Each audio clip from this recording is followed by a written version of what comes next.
Ay, ay. Look. I'm too cool for the rules, baby, get off of me. Never need no push, I do it all for me. Keep a couple real hitters, got them on call for me. Money moving, got it in the market where it ought to be. Too true for the flex, baby, don't cap to me. Drop 50, bring 150 right back to me. Keep a couple real hitters, got them on call for me.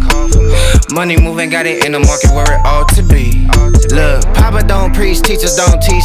Gon' reach, that's facts. I ain't worried about none of that. I'm making that cash stack. Bunch of O's like NASCAR, but it's really more like NASDAQ. Why they thinking that they hot when they really more like quarter on me like a referee? Hating what they'll never be. Small top with a big bottom, yeah, shorty shaped like a letter D. Let her have it, then I let her be. If you love it, gotta let it grow. Crazy cause you really never know. When I'm hurting, never let it show. I'm a two-tone, two-phone, two-chain, new thing, lane whip, but you a broke. Low class, no cash, certified lame. I've been getting to it like I ought to. Couldn't pick, so I bought two. Understand why your chick came, I'm just trying to figure why she brought you. I'm really reppin' and I'm flexed up, and I ain't gotta tell them I'm next up. Sleep on the they rest up, but I'm up and I'm getting my checks up. Me and the fellas be high as propellers, ain't could tell us we great. Looking at like how do you figure unless you been talk about 8 figures. I'm too cool for the rules, baby, get off of me. Never need no push, I do it all for me. Keep a couple real hitters, got them on call for me. Money moving, got it in the market where it ought to be. Too true for the flex, baby, don't cap to me. Drop 50, bring 150 right back to me. Keep a couple real hitters, got them on call for me. Money moving, got it in the market where it ought to be. Look how we litty, we turned up the city, we raising the bar height.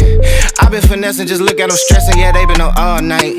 Sipping this water with somebody's daughter, she take what I taught her and build on it. Came in this game on that today, ain't in a couple years later, we still on it.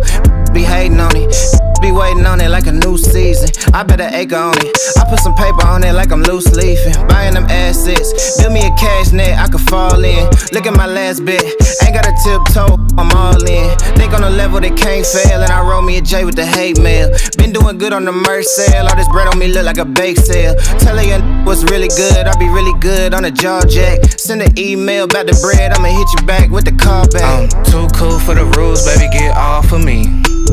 Never need no push, I do it all for me. Keep a couple real hitters, got them on call for me. Money moving, got it in the market where it ought to be. Too true for the flex, baby, don't cap to me. Drop 50, bring 150 right back to me. Keep a couple real hitters, got them on call for me. Money moving, got it in the market where it ought to be.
Come on in. Come on in.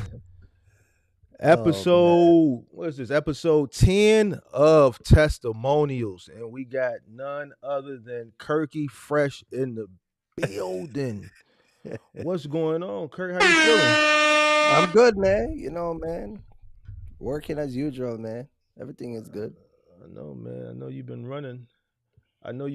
Man, for the past couple of days. I know you tired, but I know you. When you get to running your mouth, you gonna wake up. This might be the first testimonial where we might have to do an intermission. We might have to do an intermission. If it go too long, we No, might have I to ain't gonna be here long, man. take a bathroom break or something. You know what I'm saying? Well, I ain't gonna be here long.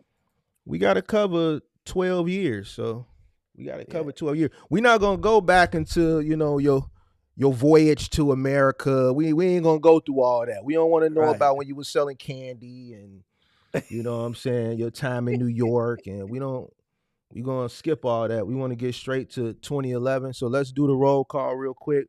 I see the moderators. I see Pippi. Shout out to Pippi. Let me scroll up. We got about 50 people already in here, so we're gonna get the show on the world. See Great Polo. I might not do a full roll call because we're gonna get the show moving tonight. We've been off for about 2 weeks for testimonials. So I see Corey Jackson, Great Polo, CDA, CDO, Expediting America. I see in the building. I see Kmon said we got Callie, Daniel Williams, Indiana, as we're rolling. West Coast in the building. Barbara Lee, Pippi. Shout out to the moderator. Shout out to everybody from the MGM gang. Shout out to everybody from the MGM gang that pulled up on Saturday too. Those that know. Harrisburg, PA in the building. Andrew Green. It's DeWalt Cleveland in the building. I see Jeremy Littman. What else? We got Cons Logistics. We got Milwaukee. No, that's Wisconsin in the building. What else? INGS Logistics, South Carolina in the building. What else? I see Axel in the building. Rich Exotics in the building. The Brown Goat Logistics LLC in the building. They said, Kirk, you put on a nice shirt. Got on a nice shirt. You put on a nice shirt for your testimonial. Kirk put on a nice shirt. I see Lou Jackson in the building. Back at it, Cleveland. United Expedite. Come on in. I see J. Cole. A lot of people in the building tonight. A lot of people are in the building to hear this Kirkie Fresh testimonial.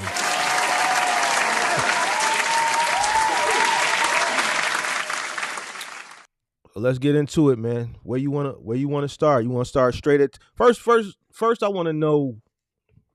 We gotta take it a little bit before you got started. Let's take it to what led you to getting into logistics. Because you started with a van, right? That was your first shot at, getting into the space, right? So what led you to it? So, first I want to say, man, good night to everybody. You know what I mean? Thank you again, man, for having me on the platform so, I can share my experience. And, my name is Kirk, man. You guys know me. On Defense is my channel. I'm a content creator. I go by Kirkie Fresh, the armor guy, I got multiple names, man. But yeah, man. So when I started the business years ago, I started out with a cargo van, you know what I mean?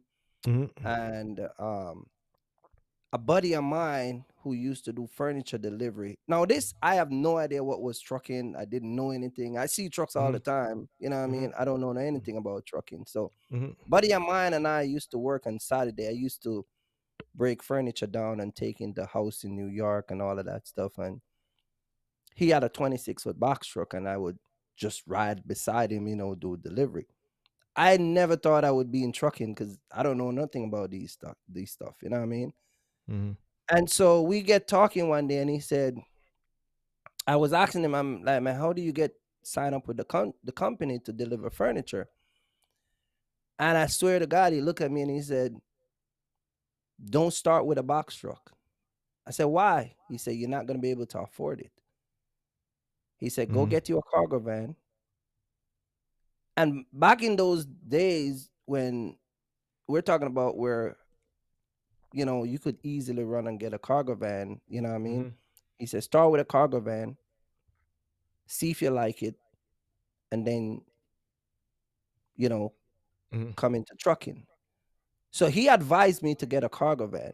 Um, but then it wasn't, I just do it. I wasn't looking at the money part. There was no like, all right, well, this is like, nowadays everybody look at, well, box truck bring more money. Yeah. He just tell me what to do and I just followed the direction. You know what I mean? And he No. led me No. to a couple places that when I get my cargo van, I sign up to be doing courier work. That's how I Mm-hmm. started. So I was running around with courier, envelope, one box here or one Mm-hmm. pallet here, and I started out like that. Mm. And this was in 2011. This was actually in 20. I started doing the cargo van, and I'm like you. I started with the cargo van. Um, I started in 2010, March of 2010. I started with a cargo van. Then August of 2011 is when I get the LLC. Because you got to remember, Mark, I don't know nothing. Mm. You get what I'm Mm. saying? So I Okay. sign up with these people and I'm giving my social security number when I'm Mm-hmm. filling out these paperwork. Okay. You get what I'm saying? So Mm-hmm. I officially form a LLC August of 2011. Okay. And so with this cargo van company, right? The Yeah, with company the you're talking car, about. with What were yeah, you? What were you delivering? they just different things for courier. You might deliver 3 pallets to a law firm in New York. You might Mm-hmm. deliver a pallet of printed paper that need to get delivered. Mm-hmm. Um, Newspaper that need to go to some.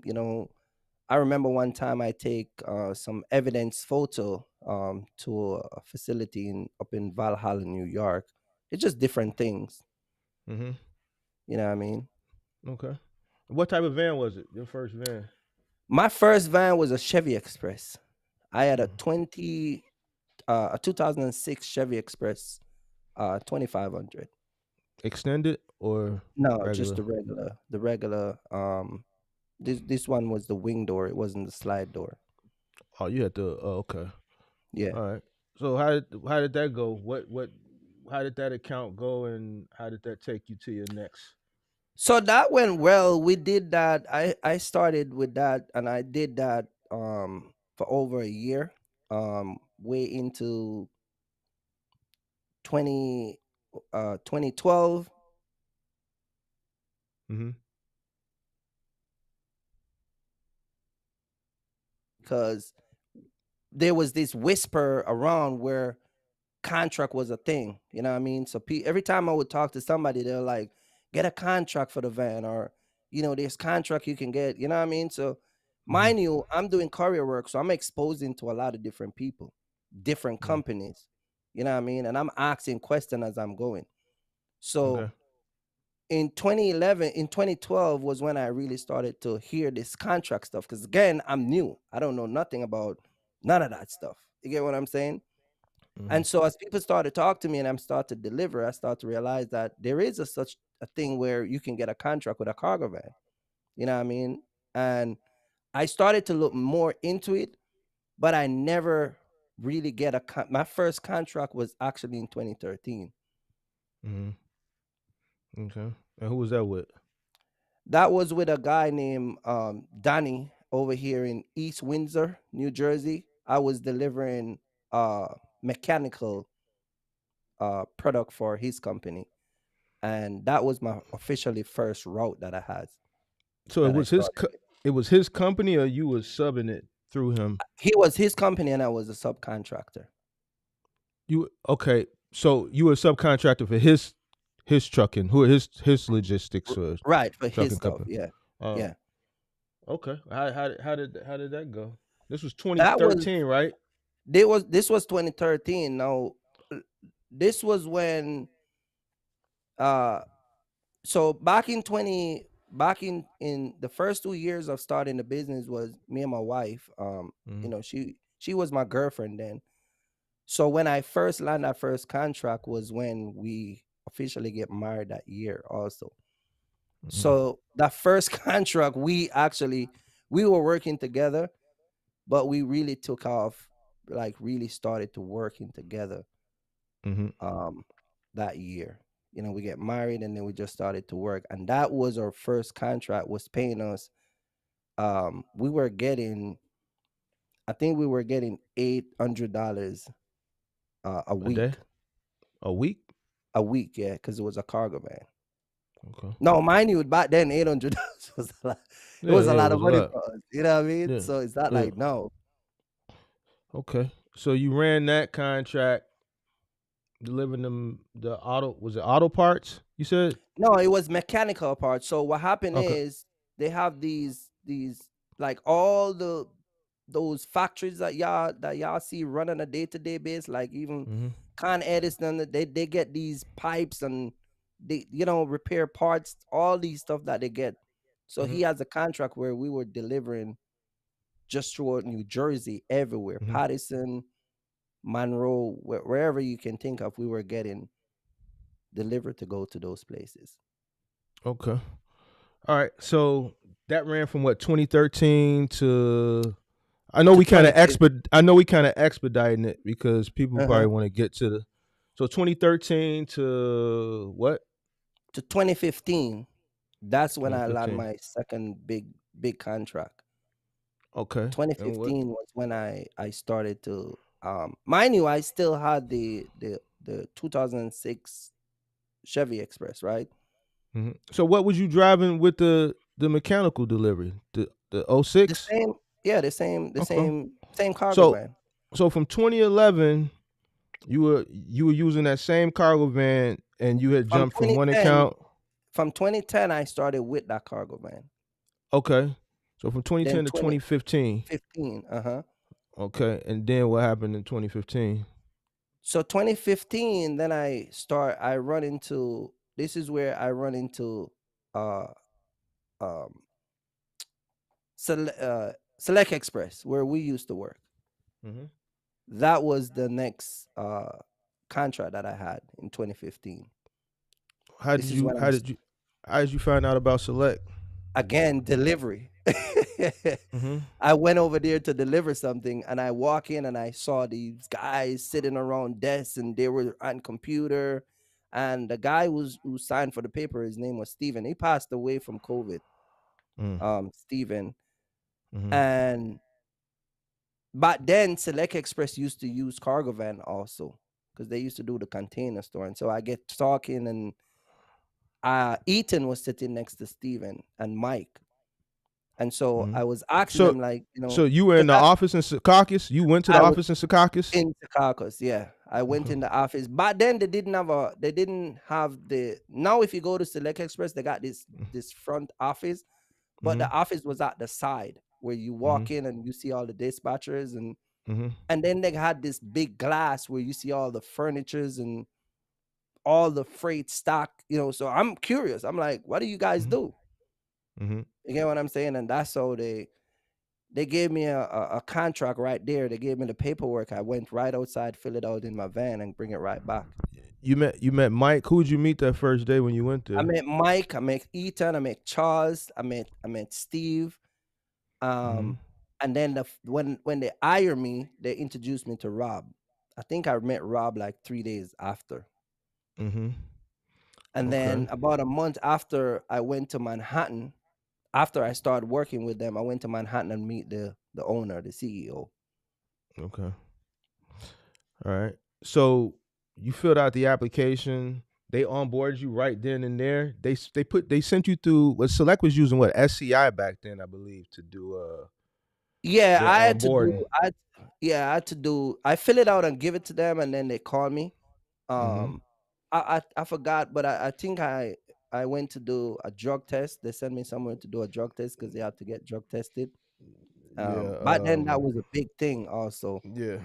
You had to go to either Concentra or what's the other one? Start with a Q, Quest Diagnostic. Quest Think Quest that Quest. Diagnostic they Yeah, sent me. Quest Yeah, they Diagnostic. sent me to Yeah. Quest Diagnostic, and it was in Secaucus, not too far Okay. from where they Okay. are. Yeah. And then you just started running for Select then, right? Then I started to run for Select, and this was when the work now started to, like, this was the big boy stuff. Like, you get what I'm saying? The responsibility was greater, the job was more intense, the time was, of course,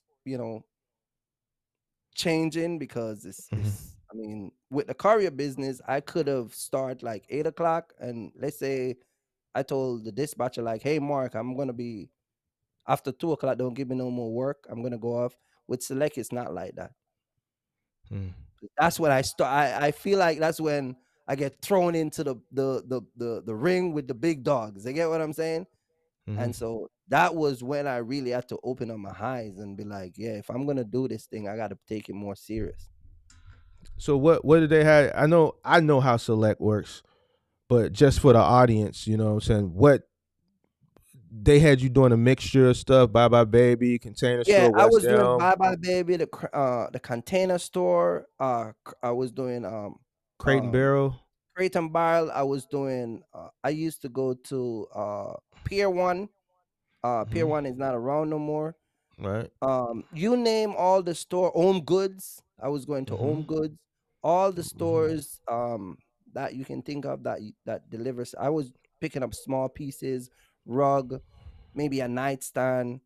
Uh, I used to have an ant truck, so I could take a dresser, a light dresser, or some whatever you can fit in a cargo van. I would get those, and I Was your used to get.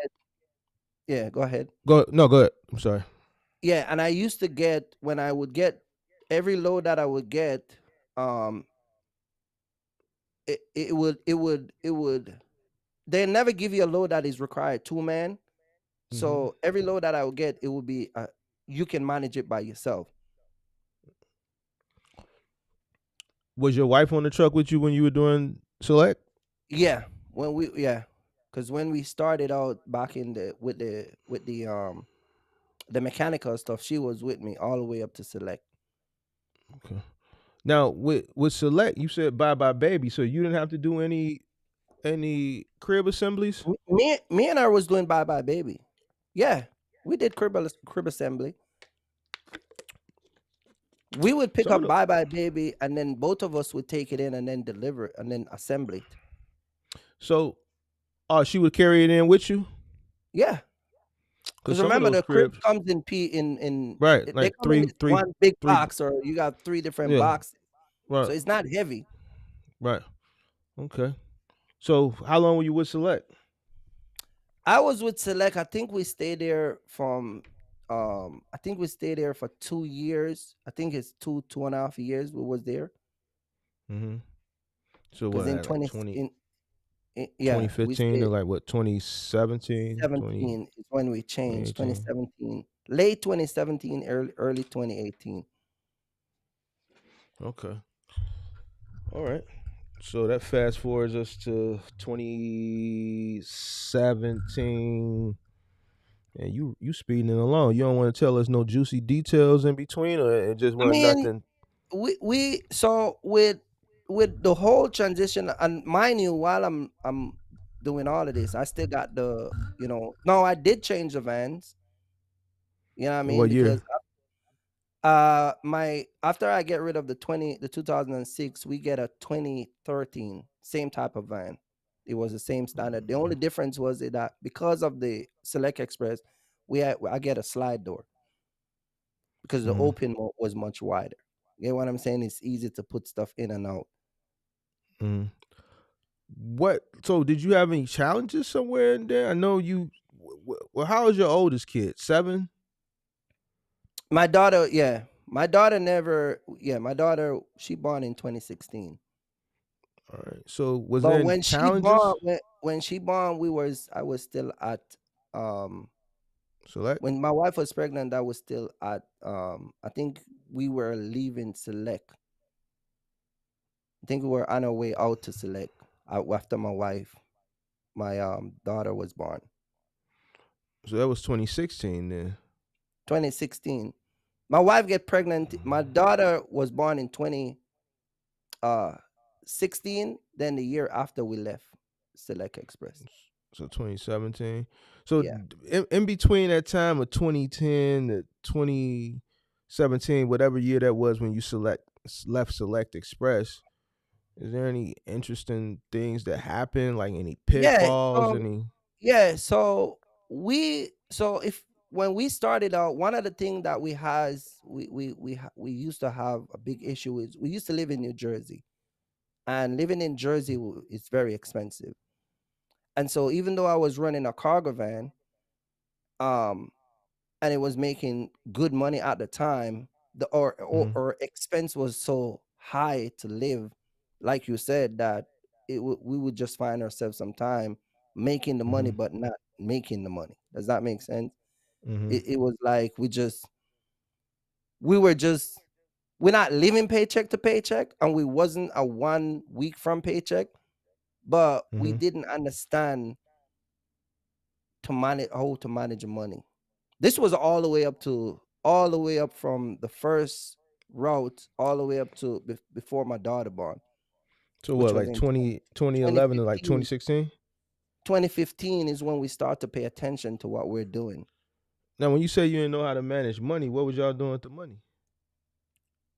No, we were bringing in the money, but we weren't we were even though we were documented the money, we Mhm. were I wasn't paying myself, she wasn't getting paid, right? So what? Mhm. We were living basically, oh, you talk about people used stealing from the business, you know what I mean? Mm.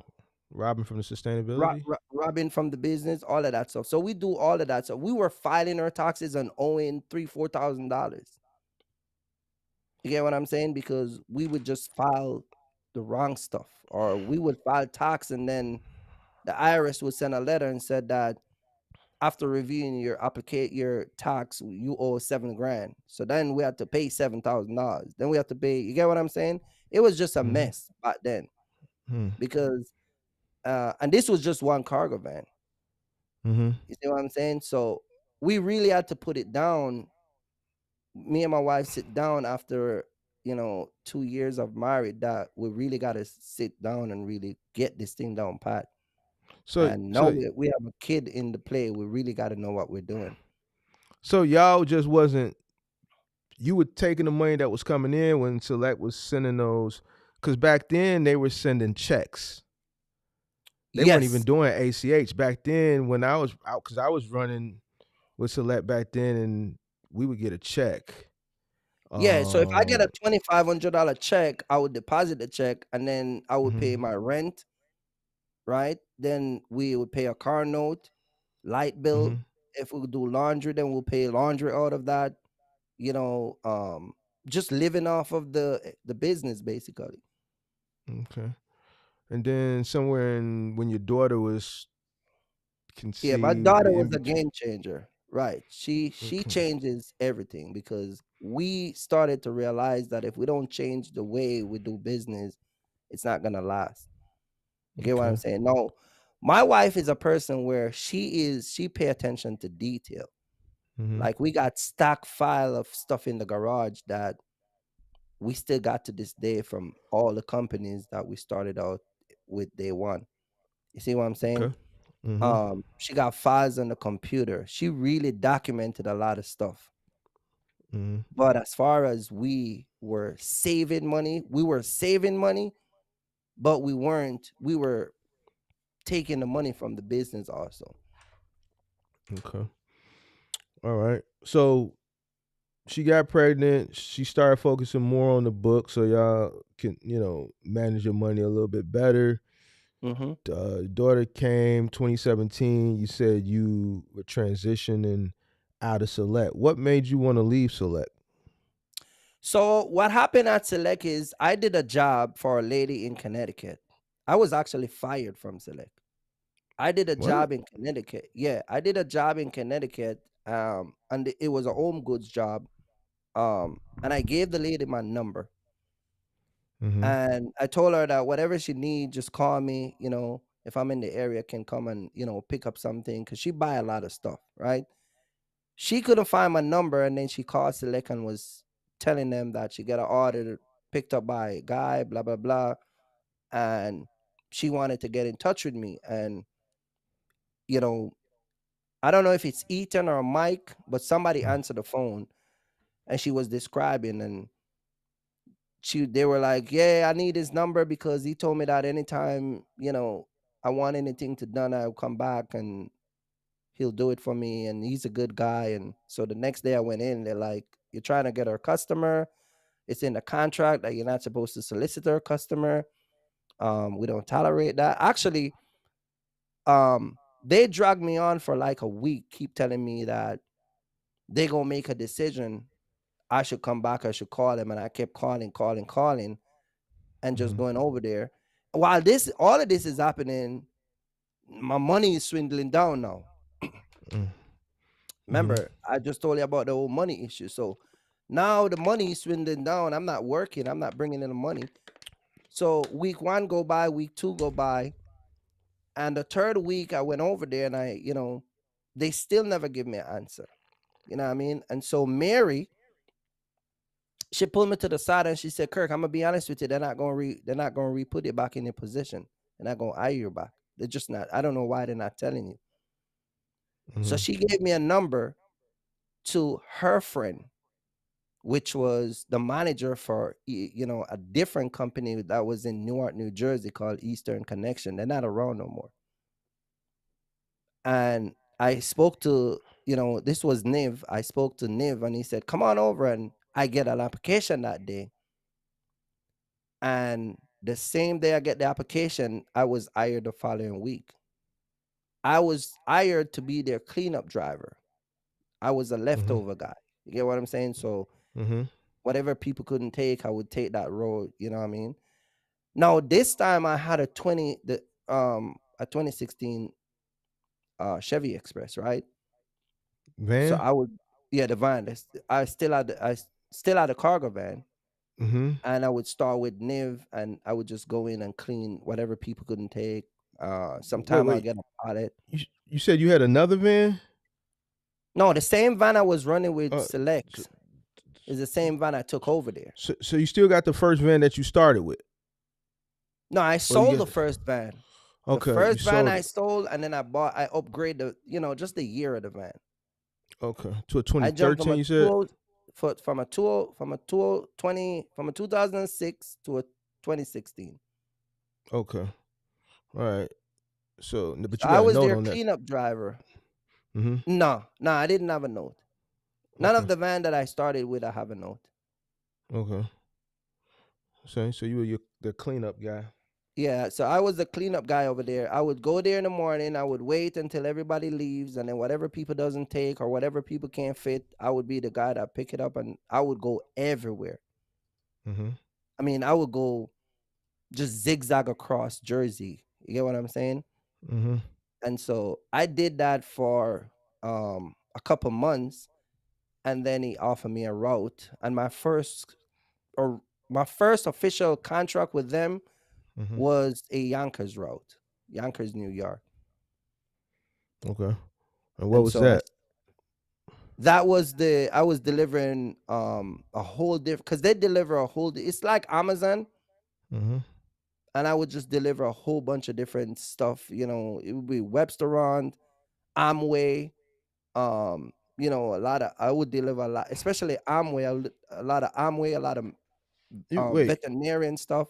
You was delivering for Websteront in a van? Because everything we would get for Websteront that would come to my warehouse was like big True coolers, big Sub-Zero refrigerators. Yeah, but remember, I would deliver napkins for the restaurant. Also. All right. Okay. The little, like somebody would buy the small stuff. The small stuff. Yeah. Right. I would deliver a knife set. You know what I mean? The smaller item, because most of the Websteront stuff I would deliver to, it would go to those little mom and papa, delis and whatever. Yeah, I would hate to see Websteront. Anytime I seen an order come across my computer for Websteront, I mean, you in a cargo van, it would always be like a big True cooler, or a big double door Sub-Zero going to like a restaurant. I used to hate it.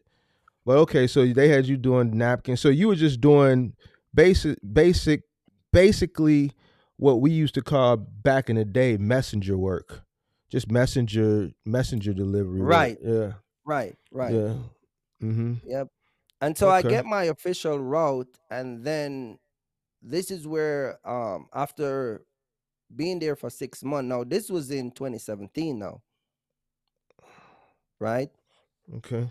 Running with them now, I started to, understand the routes and all of that stuff. And, I was making $350 a day doing that route, doing the Mm-hmm. Yonkers route. And so I was doing that, and that was 5 days a week. Then they asked me to cover Saturday, which was $250 a day. Okay. You get what I'm saying? And I will get 5 stop on Saturday. Okay. All right. And And then Sunday, they offer me, they had a special for another contract where I would do a Sunday route, Mhm. and that would pay $400 a day. So Oh, I really started to get, more job, spending more time out, and just making more money. you in the van by yourself at this point because your wife was at home with your daughter, Yeah, right? I was by myself. I was by myself. And between the Monday to Friday route, the Mm-hmm. Saturday and Sunday route, this is when I decided I need an ex cargo van. Mm. You see what I'm saying? And so Yeah. I talked to Niv and I said, look, I'm gonna get an ex cargo van, but I can't get a cargo van just for Saturday and Sunday. I would have to Mm-hmm. get an ex route.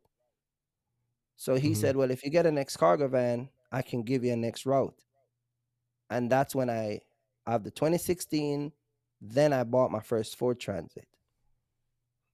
And and what year was this again? The same 2017. I bought the 2017. Transit. Yeah. So what'd you do with the 2016? You kept it? I still got it. Yeah. I was driving it, and then I hired next guy.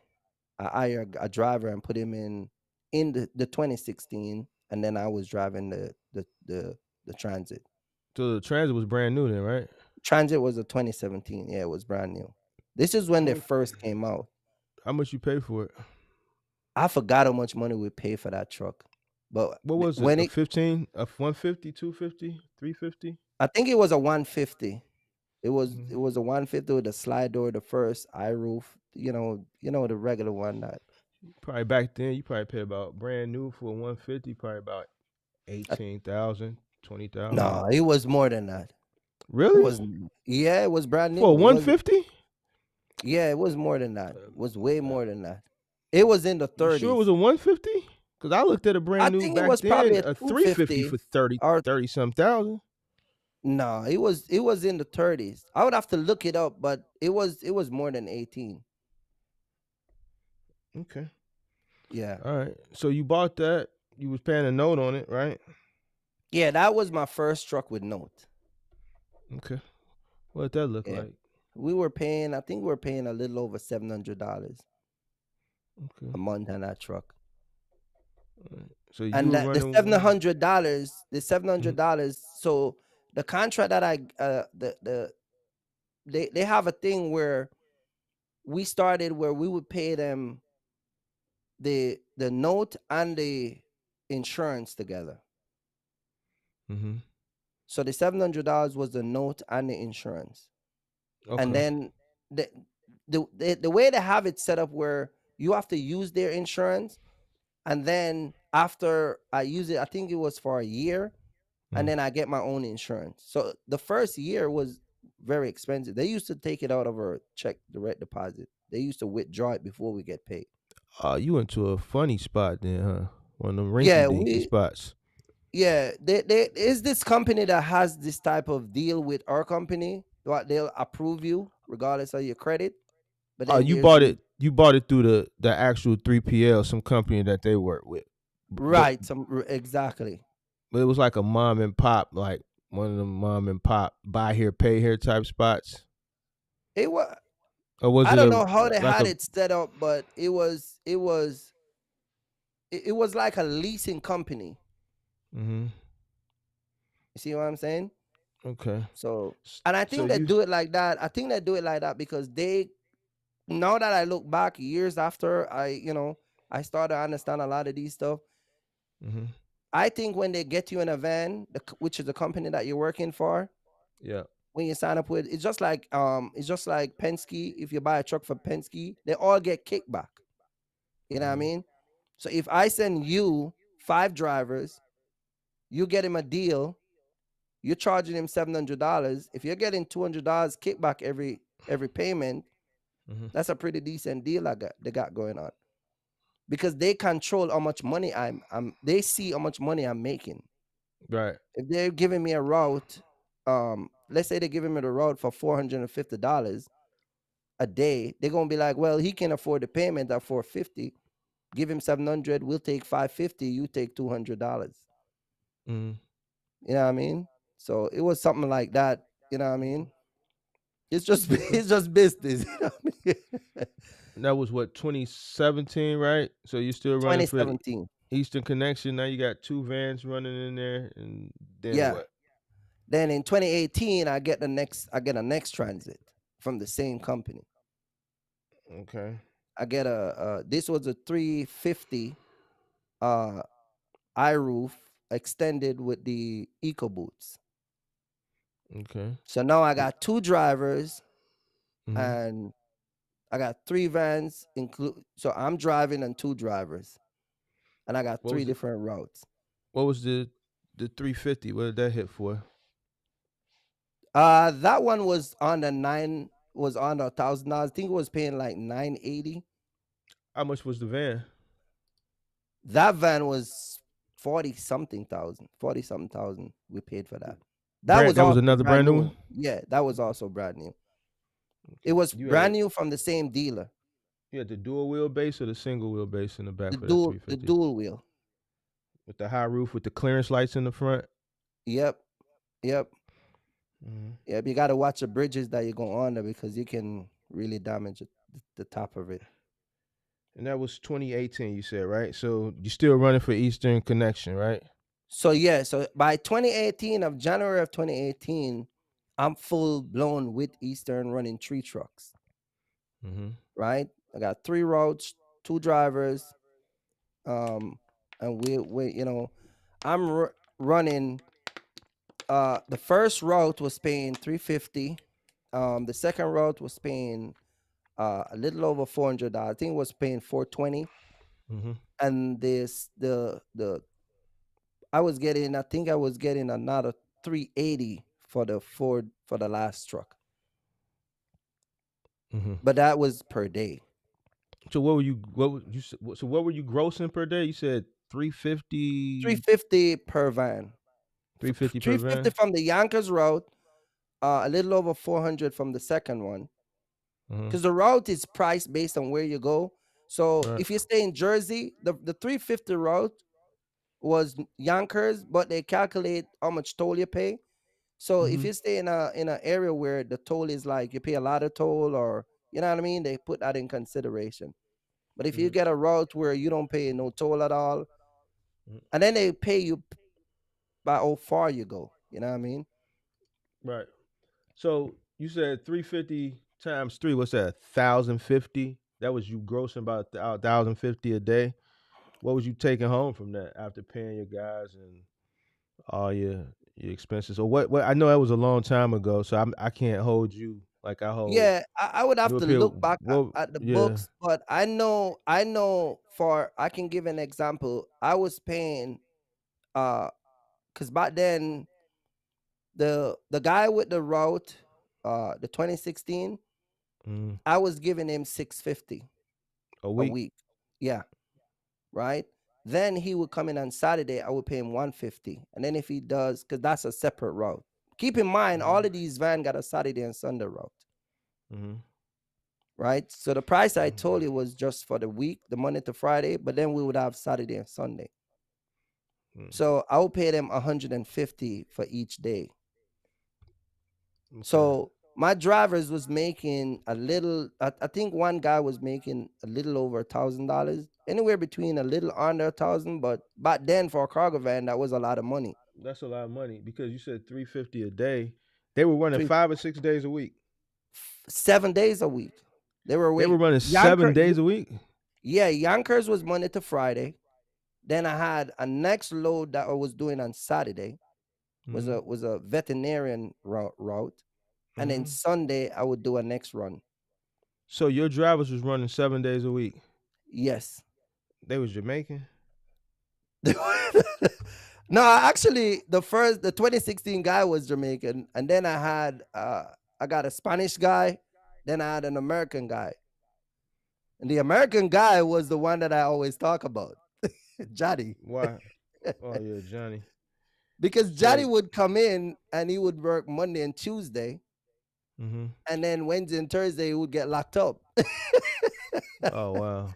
But then he will be released on Friday just in time to come and collect his paycheck. Yeah. You know, it was just always funny, you know?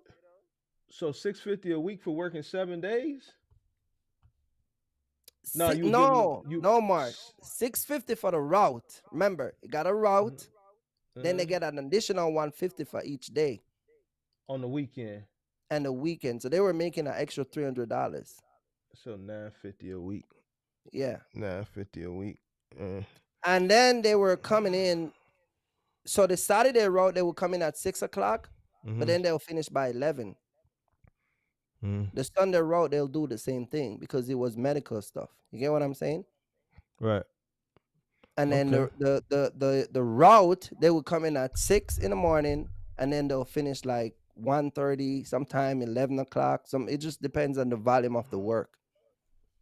Okay. So this is 2018, right? 2018. Yeah. All right. So you did that all that year. Now, between 2016 and 2018, was there any unforeseen incidences that you want to talk about? Did the truck get in an accident? Did the truck go off a bridge or something like that? No, I never had an accident until my first accident was in the box truck. Okay. So 2018. Yeah. To 2018 Eastern Connection, and I guess that took you into what, 2019? What happened in 2019? 2019 was when I started to transition from the van to the truck. All right, let's talk about it. So the van, after I spoke to Niv about getting a truck route, because now they have pallets, you know, because again, I'm always scaling. But I don't scale. I don't watch other people and scale. I really watch what makes sense and how much I can afford before I scale. So I was watching, you know, I would talk to other guys with their box truck, you know, guy would come in and they do a route to New York and just all over Jersey, and they'll do delivery and pick up, and you know, and this Spanish guy. Now I was working with some Arabic over there. They did not want me to get any truck route or any van route at all. They always want me to work for them. See what I'm saying? Because even the first route that I get from Niv, one of the Arabic guy was like, "Yeah, I can give you a route, but I would run under his company, not my company." You know what I mean?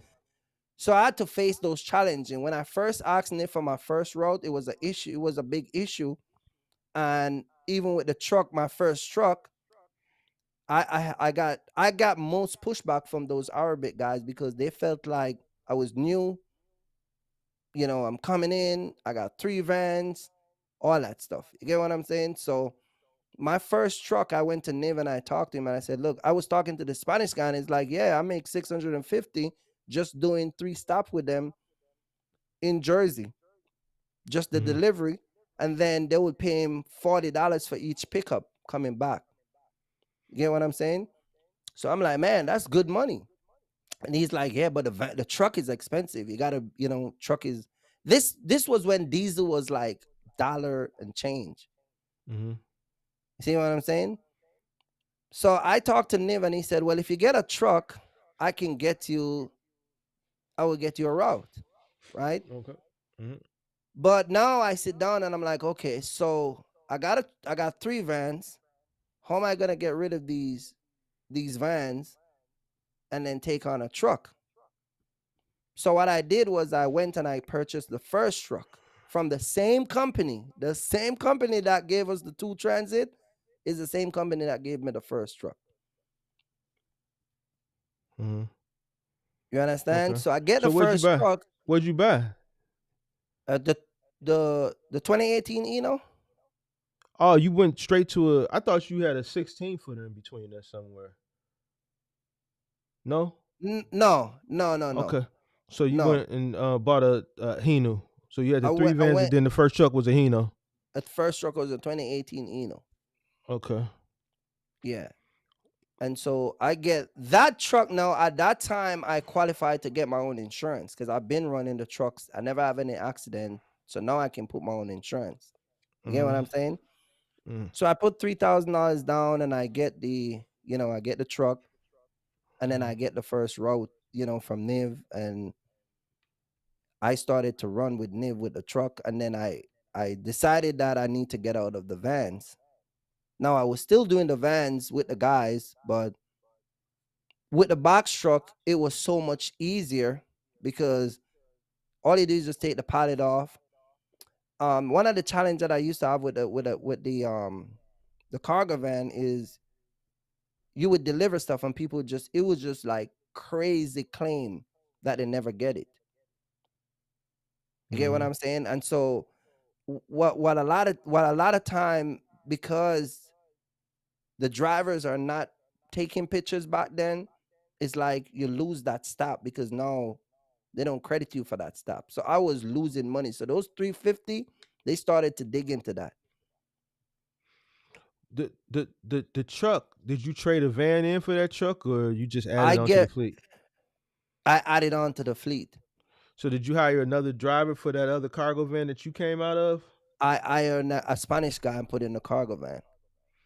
So you got 3 employees now, and you driving a 26 footer. And I'm driving the 26 foot. So I'm doing the truck work, and keep in mind I'm still have to drive the truck and monitor these guys. Where were you parking these trucks? That was in New They let York. you So park it. They let you park it at the facility. You would okay, so park. you You left would at the facility. Yeah. You would park the truck there and then come back. Leave your car and then just what I mean. Why wasn't your wife helping you manage the gas? Since she was, an intricate She part was. of your business earlier on. She was doing the paperwork part of it. She weren't at the warehouse because mind you, at this time in 2017 we have a next kid. Mm. So 2016 my daughter born and then 2017 my son born. So So you was she was back to dealing back. with all of that. Yeah. Right. Okay. So she was the one that made sure they get paid. She would make sure that the money is correct. Any claim, any dispute, all of that stuff she would take care of. So why is it okay that you had your wife doing this stuff, but you jump on other people when they wife say they taking care of the books? No, I'm not. No, no. Their wife is not taking care of the books. They see, when my wife helped me with the business, she actually helped me. What these guys are coming out here and saying that they're business partner with their wife, but their wife ain't doing nothing. It sounds good to them. It feels good. So they run with it because it's the trend. You get what I'm saying? Their wife is not getting up sending an email. Their wife is not getting up sending out creating invoice. I will show up at work from Eastern Connection. They'll ask for a signature from a restaurant that we delivered 3 weeks ago. Mm-hmm. You get what I'm saying? So now I got to get my wife to go look for those paperwork because every paperwork I have to get a signature so I can bring Mm-hmm. it in the next day to give it to them. These guys' wife ain't doing that. So it's safe to say your wife is your business partner then, right? You can say, but we don't use the term business partner. Mm-hmm. We don't do it. Because we started so long. I never look at my wife as a business partner. You see what I'm saying? My Mm-hmm. wife contribute to the company greatly, and I appreciate everything she do. And she let us. She's one of the biggest supporter of anything that I'm decided I'm gonna do. You know what I mean? But we never look at each other and say, "You're my business partner. I'm gonna help you build this." Like we're not competing with each other. Mm-hmm. And she don't look at herself as, well, I'm trying to level up with my man. Like, you get what I'm saying? Mm-hmm. It's more so of we're trying to figure it out. We're gonna get it right. We're gonna make this money together, Mm-hmm. and we're gonna build a life where we okay. You get what I'm saying? We never find a title and put in, yeah, I'm the boss of this, and you just stay right there. We don't go with these title stuff. That's what I'm saying. Okay. And then you So got to remember, we're immigrants, so a lot of the stuff that people will just trendy in America, we don't follow that stuff. oh, your wife is an immigrant too? Yeah, my I wife thought is she was. Jamaican. Yeah, but she was born here though, wasn't she? No, she born in Oh. Jamaica. Oh. Yeah. Okay. All right. All right. So 2018, you got the Hino, you got the 3 vans, and you just run like that. You doing the big bulky palletized freight and the 26-footer. They doing the small parcel stuff in the van. You just Mm-hmm. finished out 2018 like that. Yeah. All 2018, right. 2019. Then we by 2019, I already started to get rid of the van. In 2019, I had only one van. Okay. Wait. Okay. So wait. So 2018, you got the truck. You ran like that in 2019. You didn't scale up none in 2019, right? You In didn't buy nothing. 2019, we started to scale into the box truck and start to get rid of the cargo van. All right. So what did you do in 2019? So let me give you the ending of 2018. I was Okay. having a lot of issue with the drivers, because when drivers, a lot of people don't know, when you hire drivers at a company and they're new, the first year, everybody's new and they love the job. But then when they get talking to each other, it started to, oh, you let him pay you this, and oh, I'm getting, I mean, and you get what I'm saying? And so there started to be people not showing up. You start to find people who show up whenever they're ready. Guys who used to be there 6 o'clock, like 5:30 in the morning, now started to show up 7 o'clock. You know what I mean? Guy would show up with the 8 o'clock. The whole warehouse is clean out, but your route is just sitting at the warehouse waiting on you. So I started to get rid of the vans because I started to have issue with guys, both the Jamaican and the Spanish and the American guys. You get what I'm saying? And this is in 2019, In 2018. 2018, going into 2019. All right, so you started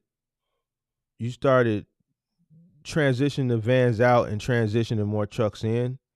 The box truck in. All right, so talk about that then. My second box truck was a 2017 Eno. I bought it from Ohio. I bought it from the dealer that sell us the cargo van. But this time I bought it. This is the first the first truck I'm gonna buy on my company. But where'd you buy all the other stuff from? No, I bought it through. Remember, I told you Eastern Connection would give us. We would get it on the company, but they would give it. It would be through them. So they bought it and you were paying them for it? I'm trying to. Yes. So your company wasn't buying it? My company wasn't buying it. So you were leasing those trucks, or? Yeah, it's like a lease I was doing with them. Some lease ownerships, like you lease and then you own it at the end. So did you ever own it? Yeah, the first truck, yeah. They gave you the title for it? I paid off the first truck, yeah. All right, so. But but what I'm saying, the second truck is when I actually fill out the application and get the approval, and then go put the deposits and the whole process myself. That's for this Hino, right? So you saying this the first Hino this the first vehicle period that your company bought. Everything else you did like a lease to own type thing. Lease to own. And then the first van you probably bought that in your name, right? The one you bought back in 2011. The first van was in my name. Yeah, that I own. All right. The first and second van we own. We own 2 trucks outright, the 2 vans, and then the the 2 transit. We never owned those. Those was through the lease program. Okay. All right. So when you got the second Hino, you turned in what, 1 or 2 of those vans? You traded those vans in? I turned in we turned in the first transit. Okay. When we turn in the first transit. All right. So you got that second truck, and you got 2 trucks now. What, 1 van? 2 trucks, 1 van. Still All right. got one driver doing the van route, which was a Spanish guy, and then I hire an ex-Spanish guy to drive the second box truck. All right. This is 2019, right? Still This with was Eastern Connection. 2019. Still with Eastern Connection. All right. How But did at that this go? time now, Niv left Eastern Connection and he moved to a different company. Um, I forgot the name. I forgot the name of the company, but that was the first, the Home Depot. That's when they started to get that Home Depot route. US Pack. He left from Eastern to US Pack. Okay. And so when he went to US Pack, that's when he told me that he's gonna go over to US Pack, but they don't they had cargo van work, which was doing for the post office. Yeah. But he said if you really want to make some serious money, get a box. You gotta come with box truck. Okay. So that was So one of the reasons that inspired me to get the second truck. okay. So you got the second truck. You running for Eastern Connection. You doing the same thing you doing in the first box truck, right? Yeah. And that's how you went all the way to 2019. This was 2019. Yeah. All right. Anything we need to know about 2019? By the end of besides by the end of 2019, I had now get rid of the cargo van. The ending of 2019, I get rid of the cargo van because the amount of money I was making out of the box truck, it was just my first box truck, I was making $6,000 a week just working with Eastern Connection. My first year with my first box truck, just the box truck itself, the first truck was $92,000. I grossed $92,000. That has nothing to do with the van. That was just the truck itself, doing local runs. Okay. So now by the end of the 2019, you just got 2 box trucks. I just got 2 box trucks. In 2020, I bought the 3rd box truck. So pandemic. In 2020, I had my first accident. This was before the pandemic, or you bought it during the pandemic? After the pandemic started, Before box truck. Before so you the bought pandemic. January or February of 2020. Yeah. All right. Now, let me go back a little bit. In 2019, in when I bought the second truck, right? Even though I was running with Eastern Connection, doing their local stuff, when I started to upgrade, when I started to change the truck, I started to go over the road with them. This is how I get into OTR. Because a lot of the loads that they would have, this is how I make $6,000 a week, because I would transfer a load from Newark. I would have to go to Boston, Connecticut, all these locations, New York. You get what I'm saying? Maryland. So that OTR, that's where I get that OTR from. And that's where I started to have multiple stops on the truck, right? Okay. So even though I was doing local stuff, I was doing, you can say partial, you know what I mean? Because I was doing different location. You were doing curbside pretty much, right? No, I would do but transfer. You were crossing. Okay, I was doing transfer. Yeah. Because you were crossing state lines, right? So yeah. Okay. Yeah, But it because was remember when I get the first truck back in when I started to get it back in 2018, I didn't have an MC number. See what I'm saying? I didn't have an MC number. So when I get the MC number, I didn't know what it is. I'm like, okay, say you need this number, so I get it. So what'd you have at first? Just the DOT and the just the DOT. New York doesn't have their own regulatory department out there? No, I was in Jersey. Jersey doesn't have its own regulatory I don't department? know, but I don't know, because in New Jersey, when I get it at the time, they said that because it's a part of this tri-state, you don't need an MC number. You get what I'm saying? New York, New Jersey, Connecticut is a part of the tri-state. So you can cross those state lines and you don't need an MC number. I don't know if they change it, but I've never had an issue with it back then. But you didn't have to have like a new, like how we got the Illinois Commerce Commission, like Texas has their own TX DOT, and you got other states that have their own The only thing to run department. in New York, you need a HUD sticker. Okay. That's the only thing. And when you go through the tunnel, at times the tunnel, the guys that monitor the tunnel, they would randomly stop and check your truck. Mm-hmm. So you'd have to show them, registration and stuff. It's like DOT. Those guys at the tunnel, they'll check your truck and you're good to go. You just tell them you're going to Bronx to do a delivery and so forth. So I've never encountered, well, you need a DOT, you need an MC to come over. You know what I mean? They will check the sticker of the HUD sticker in the truck just to make sure. What's the HUD mean? Hudson River or something like that? Yeah, the HUD sticker is like you pay to drive in Jersey. You gotta file every quarter. Not in Jersey, in New York. So you gotta pay like go and pay like $15. Whatever amount of mileage you drive in New York, you gotta pay for it. Okay. So you're doing that 2019, 2020, you bought your third truck, you hire another driver, pandemic hits, then what? But before the pandemic, now this is when I started to go over the road. This is when I started to go over the road because I saw that we could make a lot more money. Now, in between 2018 with the first truck and Niv moving over to Home Depot, we was doing a little Home Depot, but it was too much work. Why? And the hours was just too much. Why was it too much work? Because I would leave like 5 in the morning and I wouldn't come home until like 8, 9 o'clock at night. So it was just too much. And then I got 2 kids that you couldn't handle that, Kirk? Nah. No, I could have, because back then the amount of money that we were making, it was good money, but the work was just too much work for and mind you, I was the only person running these trucks. Home Depot is one person, it's not two.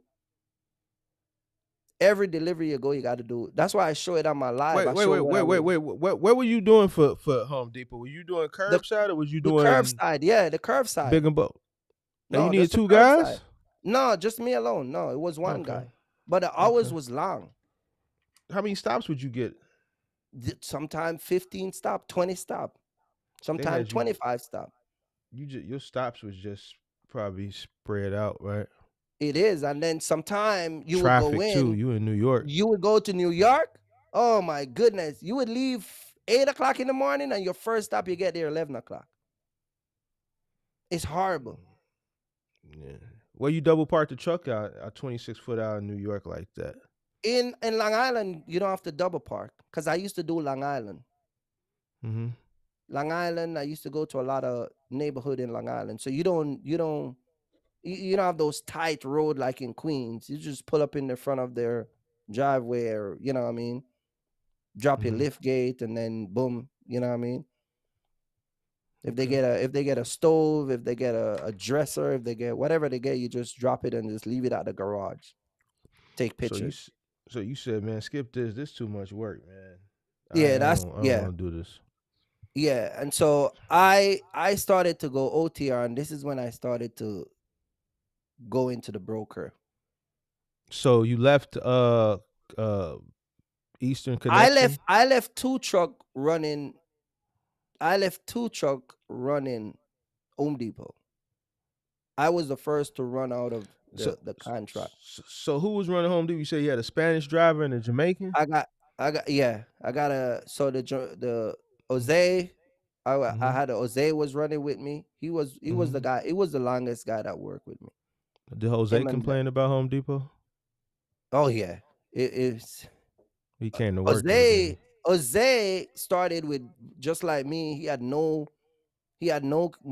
wasn't married, but then once he get married and then he have his kids, then he was like, man, I gotta go home early. You know what I mean? So he started to complain a little after, and then we just decided that we're gonna just pull all the trucks and just do straight OTR. And this was in 2020? This was in 2020. So you took Jose, and who was the other guy? Jamaican guy? Yeah, Jamaican guy. Yeah, he And was you just from start the Bronx. and you just start running all 3 trucks OTR? Yeah, we started to go OTR. He used to work for FedEx. See, I tell people all the time, if you want to get a good driver, get a driver that's already driving. Mm-hmm. See what I'm saying? Because if you get a driver that's already driving, it's easy. They already understand. It's easy to train them. A lot of the computerized stuff, like if they need to scan something or use their phone to scan something, it's easy to train those guys because they're already familiar with apps and all those stuff. Mm-hmm. So we hit Okay. the streets and we started to book load. Okay. And we started to just run. And one day What I part picked up a what yeah, part of go ahead. 2020 was this? I think we're first now. Mind you, remember I told you I was doing the OTR with Eastern Connection. Mm-hmm. So if I go down, let's say I go to Boston, Mm-hmm. I was booking load coming back. That's how I started. I would take their stuff up in Boston. The truck would be empty. I don't have to be back until, the end of the day. So if I pick up a load, I would pick up load that deliver the next day. You can, small load. By then you could find partial. It was easy to find partial. One pilot Mm-hmm. coming out of Boston going down to Jersey was like, it was a thing to find. It was easy. Okay. All right. So what part of 2020 was this? This when we was running, we Yeah, when you started the decided to pull out and summer go in the OTR. summer of 2020. We started full blown OTR. So this is like after George Floyd and all that stuff was Oh, going on. yes, yep. When that all of that stuff was, when they were burning trucks, they were burning box truck.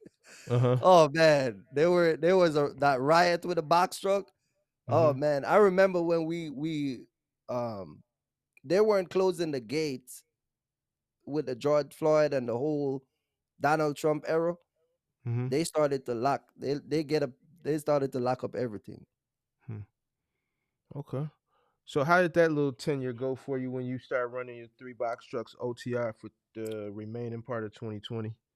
That was a new challenge for me. This is where I really started to understand that if you're going to go into business and grow and scale up, it's not when you make that kind of money, it's not the same. Like it's more intense. See, I thought the harder two roads that I have and the way I Mm-hmm. started was intense, from the day oh man, the courier work, I thought that was intense. I thought Eastern was intense. I thought working with Select was intense. But when you go into box truck and doing OTR, it's a different game. Mm-hmm. It's a different game. And so I started to realize that you really got to be on top of your game out here with this OTR stuff. Um 2020 I had my first accident. Driver turned and total a car. Nothing wrong with the truck, but he literally used the front wheel and totaled the car. And so I was paying $600 a month for insurance, and the insurance company raised my policy from they added $19,000 on the policy after that accident. This was progressive. Mm. They raised That it. was Wait, how much did they raise it? They added on $19,000 on the yearly policy. I forgot how much a policy was, but I know we was paying like 600 and That, something. We were that's paying. so They that's charged. over $1,000 a month. Yeah. No, they added 19 on top of what we were already paying. Car was 19,000 on top of total. what you were paying for the year, right? That's Yeah. So over if we were that's over paying 8,000 a year, they added right. 19 on top of the All right. That's over 8,000. that's over $1,000 more a month. Yeah. So I had to get rid of them. 19,000 divided by Yeah, it was 12 bad. months. It was bad.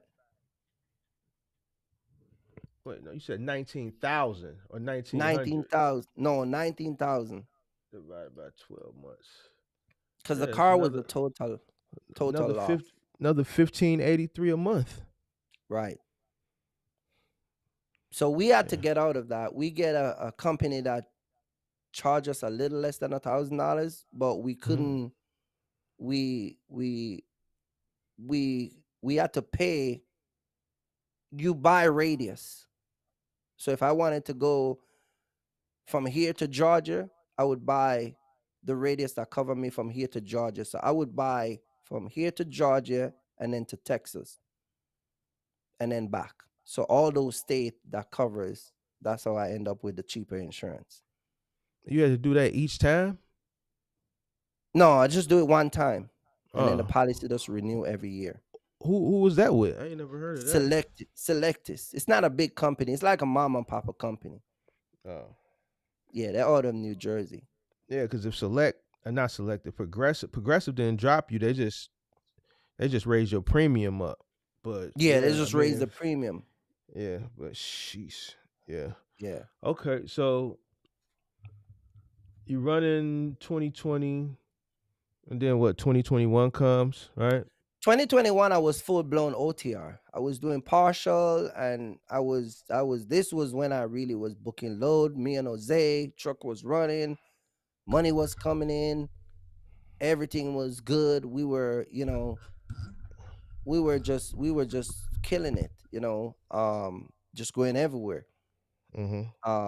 I was traveling, the from here to the East Coast, just going everywhere. I was just and the way partial was introduced to me was by a broker. He gave me a load and he's like, "Oh, you can you can do a next partial with it, right?" And I said, "Partial?" And he's like, "Yeah, you can do more than one stop with the load." And I'm like, "Man," and that's how I was introduced with partial. Okay. You know what I mean? And so by 2021, by January 2021, we had trucks running everywhere. Me, Jose, just killing it. We were just going all over the place. What about the other guy? Yeah, all three of us was running. 2021. So it was the pandemic, so it was just a lot going on. It was a lot of freight. Rates were extremely It was a lot of freight. high. It was crazy out here. Like high, you would pick up one pallet and it would be like $2,000 from here going down to Miami. Then you would pick up 6 more pallet paying $1,800, gonna stop in Georgia. It was the 2021, 2022. We ain't seen that. You ain't gonna see that again. If you don't make the money from them time in trucking, you ain't gonna make it until a next pandemic like this happen. So you ran those 3 trucks all of 2021. You made an egregious amount of money, as so did everyone else who was running during that time period. What else happened in 2021 for you? 2021, so by this time I already moved. I was already living in Pennsylvania. And so we were just running the truck, just making money. But I used to watch YouTube a lot. And I used to see these guys talking about trucking, and everybody was, yeah, you can make money in trucking and yada yada yada. And I'm like, man. So from summer of 2020, when I started to run, I think it was a little after summer, I was like, man, I wanted to start a YouTube channel. You know what I mean? But I just never get around to it. And I was watching people just talking all this stuff about money and trucking and a whole bunch of stuff. And I'm like, man, this is cool. So I started my channel. No, me and my wife went to Jamaica. And then I think I started the channel before we went to Jamaica. But then when I came back is when I officially started to post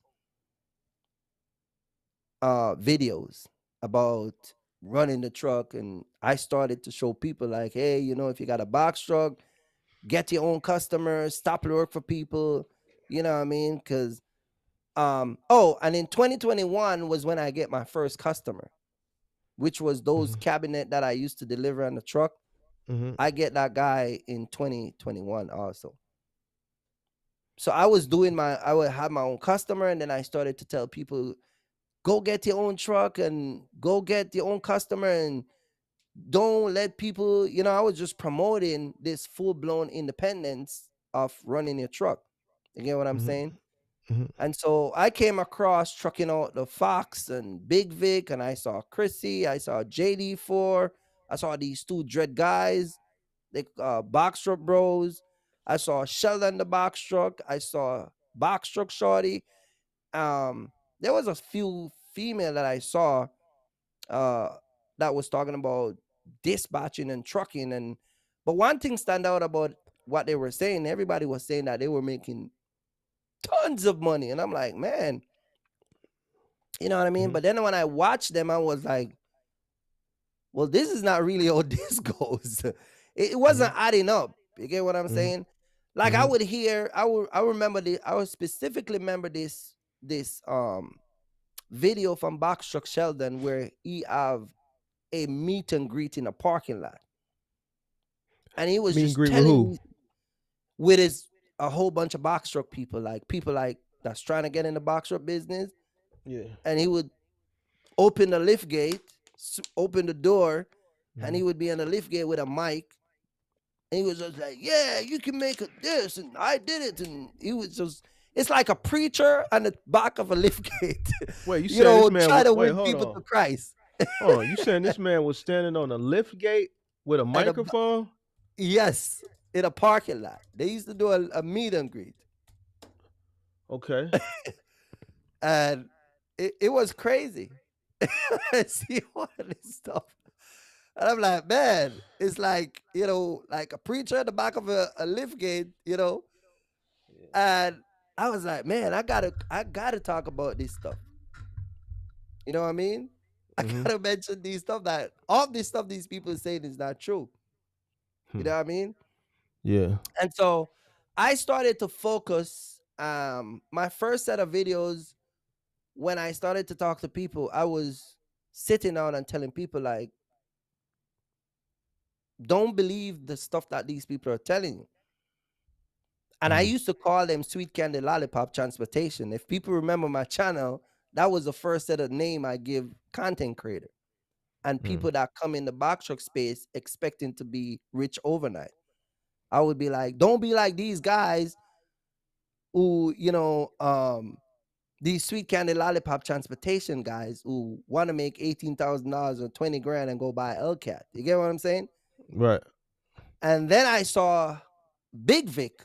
I saw that they started to have live stream. Mhm. So the first live stream I saw with Big Vic was they were answering questions like, um, people were asking questions. I'm like, man, they were just giving the answer.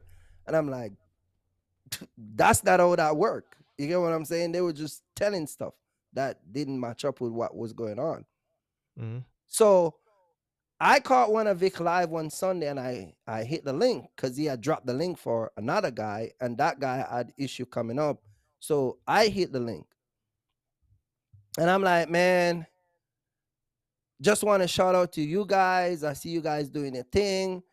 Yada yada yada. You know what I mean? And I'm Mhm. like, yeah, I'm in the box truck business. I've been in it for a while. I started my business 2011. And they're just dismissed me. They're like, okay, like you get what I'm saying? Like nobody cares about you, know?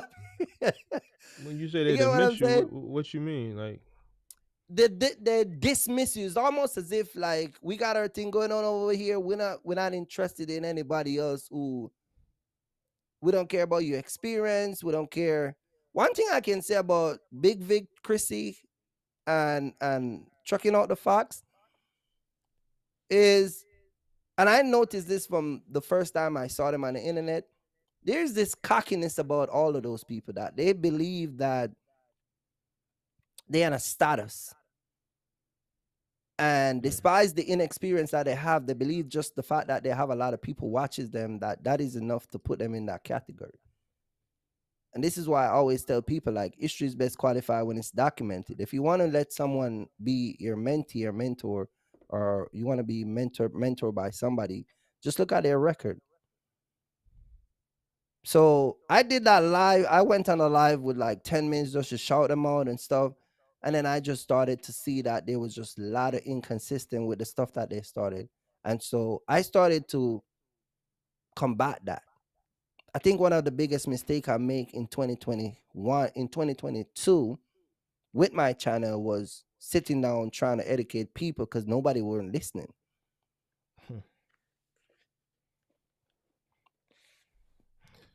So 2021, you started your channel and you were running 3 trucks. So you started your channel simultaneously in 2021 while you were running 3 trucks? Yep. Mm-hmm. Okay, so that took us into 2022 because you started your channel in November of 2021. So 2022 was like your first full-blown year, and you was doing a lot of live streams. I saw you Sunday would be your day. I guess you're saying people weren't listening, but you were running your trucks. Yeah, I would do live stream from hotel. I would do live stream. I wasn't doing live stream from the truck like what I do now, but I would do a lot of live stream from the hotel, or when I get to my house, or when I get to my buddy house. Okay, so you were running 3 trucks. At some point in 2022, you started to show off a little bit. In 2022, I started to show people. Well, no, back up, because when I started, if you go back to my channel in November 2021 into 2022, my whole entire content, right, was dropping partial and just talking to people. I was mainly educating people. I started out like you was doing a lot of educational stuff, just posting videos. I wasn't doing a lot of and then I was doing a partial, you know what I mean, and just dropping videos. I would drop videos every other day, or just talking about this and showing people. So I was showing people what Vic and all of them was sitting down trying to tell them. You get what I'm saying? And so in the midst of all of that, I was trying to tell people like these content creators, they ain't really got money like that. The way they were talking, because the way they were talking, I could tell that they don't have the money. The money doesn't line up the conversation that they were saying. You see what I'm saying? And just like I told you, like Shell in the box truck, he would be in the back of a truck and he would speak to this audience of people. The people would be at the bottom listening to him. But a guy like me that listen to him knows that in the real world, a lot of that stuff that he's talking about doesn't work like that. You know what I mean? So at what point in 2021 did you start divesting, 2022 did you start divesting your trucks? Because you're doing this, you're building your channel all while you're running these 3 trucks, right? Yeah. So when I look at the market, the first thing was so in the midst of all of this content creating and buying the trucks, the 2017 truck that I told you that I bought, the driver was going to Miami with a load and the drive shaft came out. Cost me $5,000 and change to replace the drive shaft. Now, a lot of people don't know, when those drive shafts go out, your transmission gonna go out. Mandatory. 3 weeks later, cost me $7,000 to replace the transmission. Less than a year later, I get rid of that truck. That's when I started to get, You got rid of that truck in 2022, right? 2022. Get rid of that was the first truck we get rid of. But keep in mind, I also bought a 2022 in 2020. In 2020, I ordered it in 2022. I bought that 2022 Eno also. Wait, you bought another truck in 2022? I bought a 2022 Eno in 2022 for $78,000 and sold it back for over $130-something thousand. That same year? The same year, in the pandemic. The 2017 I sell for $83,000. That's the one who the transmission was messed up? The transmission, yeah. So you sold that one and bought a 2022. So you just pretty much replaced it, I right? replaced it, and then I sold the one. I sold it. The new truck, I put a box on it, and then I sold it after. Okay. And I owned that then truck for like literally like, I would say, less than a year. Well, I drove it once to Chicago, mhm. and then I brought it back. When I sold it, it had less than 1,000 miles on it, or I think a little over 1,000 miles. Oh Yeah, wow. it had a little over 1,000 miles. I drove it to Chicago, deliver a load, and come right back, and then put it on Facebook, and the guy that I know from working with saw it and bought it. Took me to the bank. Now that truck I had a note on it. Mhm. So while I bought it for 78,000, I was paying on it while it was sitting down. So I just pay off Toyota. We just cut them a check and then take the profit. Hmm. Okay. So you did that. Still building your channel. You're still building your channel. You're running your truck. You sold that truck. So now you're down to 2 trucks. Down to 2 truck. And then I have a mentee that he had an international. Mhm. And so his international cost him about $15,000 to repair in California. Because mind you, at this time, I started to do mentorship, and we'll get into that in a minute. But he wanted a truck to buy. Mm. So with the market and what was going on, I sold him that truck. Which See one? what I'm saying? The second truck you had? Both of the truck, the last 2 truck that I had, I sold both of them to mentees. Okay. Okay. Cause you had a plan to go semi. I had a plan to come out of the truck and go semi. No, So when there I was a was selling the truck, I was in class for my CDL license. So there was a gap that you didn't have a truck at all while you were in I school, didn't have right? a truck, right? If you Okay. look at the channel, because even when I was going to my CDL, if you look for my last video, even now if you go on my channel and look for my last video that I post about box truck, Mhm. there's a gap where I wasn't posting until I reappear and started to talk about a semi. No, there was a time period that you get a little flack for Mm-hmm. on your channel. We'll get into the mentorship, but you took a trip to Chicago. I triple shit. Yeah, right. Took a trip to Chicago. You get a lot of flack for this, and you get a lot of flack for another video where you showed a bunch of money in a Louis Vuitton bag. I show 80, yeah, a little less than $80,000. I did a video Now with Serious that Lane. that kind of upsets me, Kurt.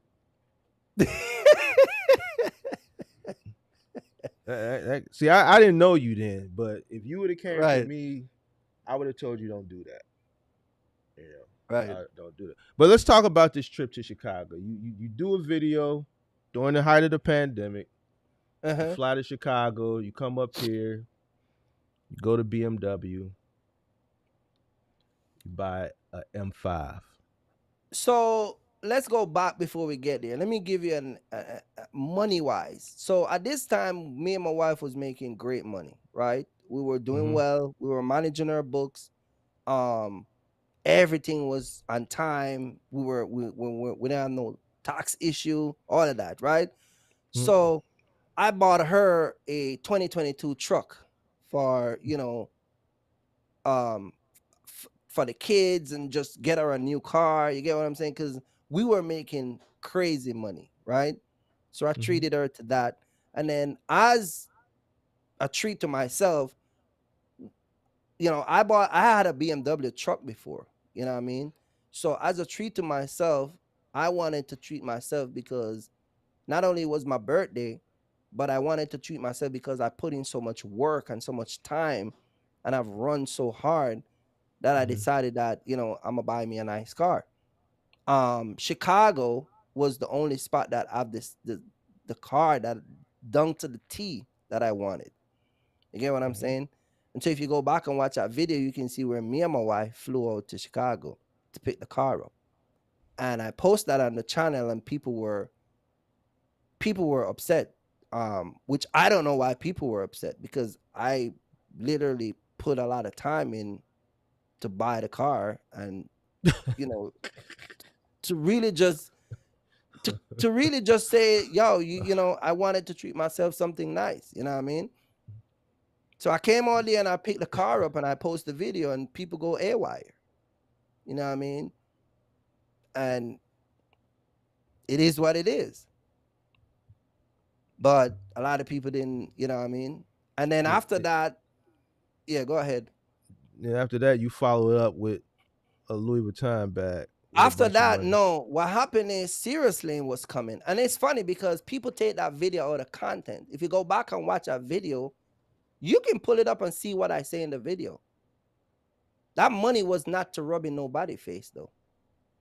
If you go back and watch it, that money I said in the video, this is truck money. Mm-hmm. You see what I'm saying? If you go back and watch a video, and if you watch when I said I put money down on my semi, I said it in the video. I said, this money is for truck. You get what I'm saying? So I met up with Serious Lane, and I just say, yeah, I got a gift for you. You know what I mean? And then I pulled the money out, and people were upset about that. Yeah. You know what I mean? So you still get flack for those videos. Yeah, well, I mean, you know, but I never. Do you think those videos were a mistake? Do you think those videos were a mistake? I wouldn't say mistake because, listen, I post a video. I think when you post a video, I think the intention behind a video is how you come off at people. If you go and look at the car video, take for instance the car video. What's the title of the car video? How I use my box shop business to buy a car. I weren't doing like these content creators say, yeah, I'm not rubbing it in your face. I'm talking about business and said, if you run a business, you can get a car by running a business correctly. That was the whole purpose of that video. When I put the money up in Serious Lane video, I said that this is truck money. You see what I'm saying? So I think when you talk about videos, I think it's just the way you come off with people. You know what I mean? So the video,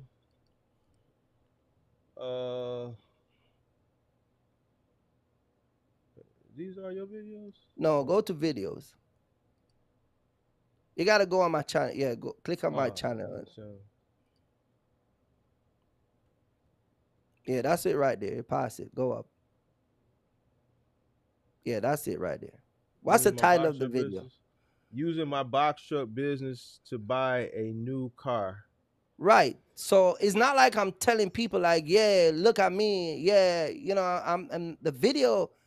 If play the video, if you look at even the first thing that come out of my mouth.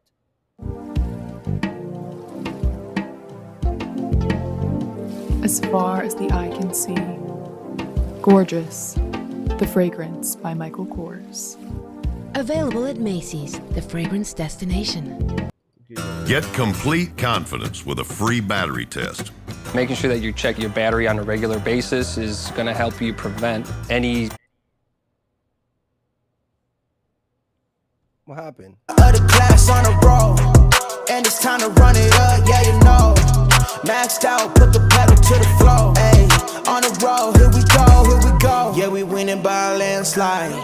Never see me coming, I'm a landmine. Yeah, I ain't taking orders in command like. What's going on YouTube? It's your boy Kirk. I am back with the next video. This was the pandemic. Check this out. I am at the airport today. I'm taking a little trip over to Illinois. So, as you guys can see, I'm in the airport. Just waiting on my flight. But I got a special guest today traveling with me. Hi guys. You gotta say hi to YouTube. Hi YouTube. That is my beautiful wife. Everybody wanna see your face. Show them your face real quick. Wow. That's it, man. Well, we're here. We're trying to get a plane, and as soon as we get out here in Illinois, we're gonna hit you guys back. All right. Peace out. It's my What's trip to going Old on Block, Mark. YouTube? It's your boy Kirk. I am back with the next video. I'm over here at the dealership, man. Check this out. This is Kirk, Mercedes you know you would have got the tweaking button. I'm just letting you know. I think this is goofy, but we're gonna watch the of video. Barrington and BMW of Barrington. We over here today, man, checking out some of these nice cars. I want to show you guys some of these nice cars, man. Check this out. If you're ever in this area and you're trying to buy a car, I don't want. Where's the good part at? I ain't finna watch this whole thing. Where's the car at? Right here. Go back. You got peanut butter guts. Was it peanut butter guts inside of Yeah. it? Was No, it go blue? back a little bit. Right Go there. back. No, go all the way. Stop right there. Stop right there. I think right there. Play right there. Cause there was a part when I said this is, but I don't know. You gotta play it somewhere right there. man, look at this interior. Nice, guys. Beautiful. Beautiful. A bunch of cars, guys. It's too cold for me to be showing you all these cars, but let me show you guys what I get myself. But yeah, man, when you open up your box truck business, set up your business the right way, you buy any one of these cars, you just got to do it right. And these things become easy. So stop it to right there. obtain. So you see what I'm saying? The purpose of that video was to educate people that if you run a business correctly, you can buy anything. You get what I'm saying? And I'm just showcasing that you can walk in a dealership and buy any car. That was my mindset doing that video. During that time period. It wasn't a thing where I'm coming on YouTube to show people like to flex. Because I did mention even the title, and I did set it in you know what I mean? In the video. Okay. Well, you ended up buying this car, right? And a lot of So I people ended were up, mad at. Yeah. This one right here? Yeah. Was it this one? Yeah, that's Me the and my car. wife stopped last night at this hotel. We stopped at that hotel. As you know, we purchased this car yesterday and we're taking it home. So we're on our way home. So we figure we're gonna be stopping, spend the night. No, I don't know if people were yeah, mad man. because of the car. This is it. It is so cold outside, guys. Let me tell you. Over here in Ohio, going home, and I'm gonna warm up the car because my wife is not a big fan of the cold. She does not like the cold. And yeah, you was flexing, Kirk. You was flexing, man. Ask the audience, man. I wasn't flexing, man. There you was. You was Well, flexing pull up so the hard. video. We Pull had up the 80. video, seriously. We had 80 some people in here. We down to 61, and that just goes to show you, people don't listen. People don't want to see that. You see what I'm saying? Especially in this space, because you're teaching them something, and then another thing is just like what you say. It's like you doing mentorships, and then you turn around and do a video. It's like, and it may not be the case, but the way people look at it, like, damn, you taking our money and you stunting on us. We trying to get to that level. You know what I'm saying? We don't want to see you flexing on us. No, because when I bought a car, I bought that car March of that year. A lot of the mentorship came within that time, but a lot of it came after. You see what I'm saying? That money that I used for that car was nothing from YouTube. If you go back and look at my intro, I already got a nice truck. That truck was bought before I even started YouTube channel. What was that, the X6? The X5M X5 truck. So it's not like that's what I'm saying. It's not like I can understand if I was driving a certain type of car, like a Toyota or a Hyundai. It was an old car, and then now I'm upgrading to this big thing where, you know what I mean? I already got a nice truck when I came here. So that's why I don't see it as a flex. You know what I mean? But other people think otherwise. I mean, I had a lot of money that I worked over these years that I just save up and it was just time that I felt like I needed to get a different car. Let me ask you this: if you could do it over again, would you still do it? Not buy the car, but would you uh document it? I think I would, because again, I think it's how you come off to people. Mm. I think it's the way you come off. You get what I'm saying? A lot of these content creators, when they do stuff, they come off as being like, like it's more, it's not more to so to say, well, have a trucking business and buy a car. Mm-hmm. It's like, yeah, I got this whip. It got this, and this, and look at the rims, and yeah, I never even show people the type of car I got. I never did a dive detail what it can do and the whole history behind that car. Mm-hmm. You know what I mean? So, but Okay. people were upset. I don't know. So you did those 2 videos. People got upset. You divested all your trucks in 2022, hmm and you went to CDL school to acquire your CDL, and then you reappeared.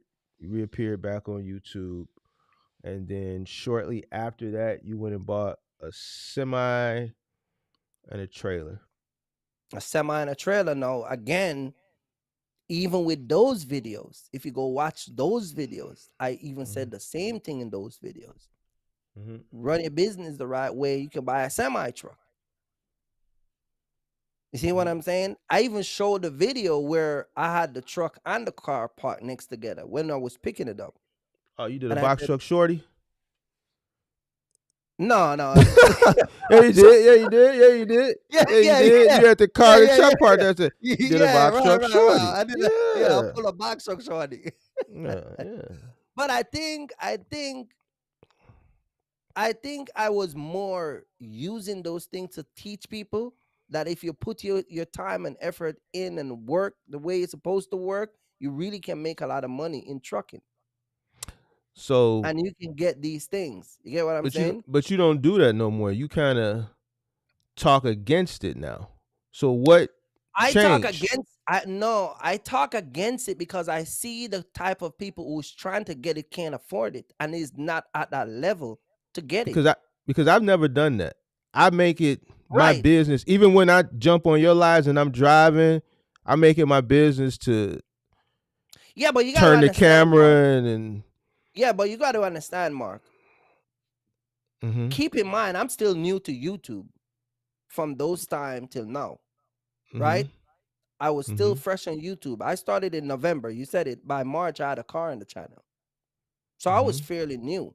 I was documenting my journey as a truck driver, doing partial, but at the same time, just bringing people in my private life. There's things that I never show on YouTube that would make people even go crazier. You see what I'm saying? Mm-hmm. So looking back, this is why I think when you asked me if I would change it, that's why I said no, because there's things that if I did show it on YouTube, people would even be worse than mad. You see what I'm saying? And that's just even by myself. And if I was showing stuff with my wife, people would be way more upset. But as far as me showing those stuff, I think I use it as a teaching. I show people to get in there, picking up my semi, and I show people videos picking up my trailer. Mm-hmm. You see what I'm saying? So one can say that I'm flexing picking up my trailer. I did a video on that. Guys, I'm picking up my trailer. I'm over here picking up my trailer. You see what I'm saying? I think people upset because it's a car and it's an exotic car. I think it puts you into the spectrum of all the people that you speak against, though. So that's why I think people But here's get the crazy mad. thing. When I came on YouTube and I post that video, Vic didn't even have his Mercedes-Benz that It he don't had. it don't got nothing to do with Vic. It's everybody. If you look at everybody, they've all showed cars.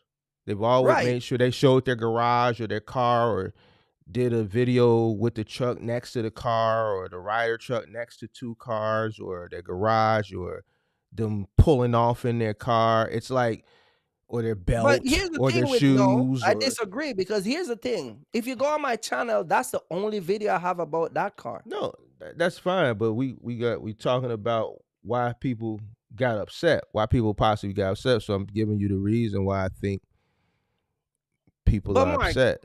I'm okay. So let's pick that apart. I'm doing this. I walk my journey. I'm doing this for years, right? I Mhm. get what you're saying. I'm showing the people that this is what you can get, but people view it negatively, right? Mhm. But then again, I'm showing my journey. I'm out here working, busting my ass. I'm running around in the cold, in the winter, in rain. I just didn't understand why people get offended because I bought a car. I just, you know what I mean? But I get what you're saying. Mhm. People just mad because I was like out of content creator. I speak against these things because a lot of the people who's trying to get it don't want to put the work in to get it. Mhm. They're not at that level yet. They're seeking off of something that they don't have no idea how much to even run and operate one of those stuff if they were supposed to get it. This is why so many people are now after the pandemic and the money I've left from the government or wherever we get that pandemic money is why so many people have the highest repossession. Because buying a car is one thing, but maintaining it is a different thing. You drive a nice car. You see what I'm saying? But again, ain't nobody gonna repossess your car. That stuff paid for. You see what I'm saying? My cars are paid for. Can't Ain't no repossess repo them. guy going knock down my But door and say we here to pick up your car but because I don't get myself in those situations. right. Okay. Well, just So trying I to give think the you people insight. when you say I speak against it, I think the people that I'm speaking against is they can't afford it. And if they do That's buy it, they're not gonna, they're gonna eventually lose it. okay. All right. So you bought your semi truck 2022, your trailer, and you started running OTR in your semi truck, similar to the way you were running it in your box truck, right? And this Mhm, was what mhm. what month did you buy your semi truck and trailer in 2022? I get it in August. I bought the truck in August. August. So a little over a year now. And how Mhm. has I guess that'll take us because let me see 2022. Yeah, We're in October. 2023 now. Right, which We're is in 2022. 2024 a Right. month, So like a right. year and 3 months or whatever. So Mhm. for the past year, let's say, how has life been for you in trucking with a semi truck? Yeah, so after getting rid of all of those trucks, I mean the transition from the van to the box truck and then transition from box truck into the semi, it's different. Mm-hmm. It's different. And I'm not gonna get into money because again, my wife, she don't want me to sit there and talk about finance and get Mm-hmm. into the money aspect of her business. And Mm-hmm. I gotta respect her because she's a very private person. Mm-hmm. But I can tell you that um the money that I generate from the semi is not the same as a box truck. Mm-hmm. And this truck has taken us on a whole new heights when it comes on to transportation. And people might say, well, why you don't buy a next semi? Well, for one, I'm trying to get out. You know what I mean? And we can talk about that later. I'm on my way out. See what I'm saying? And I explained to you that we pay off for the trailer, I think 3 months ago. We finally we pay off for the trailer. So the trailer and the truck, we own it. And now between now and next year, hopefully by February, we want to get rid of the payment for the tractor. You Mm-hmm. get what I'm saying? Because I got a short time leave in this OTR trucking. You know what I mean? But Mm-hmm. as far as money wise, it's great. It's a different income.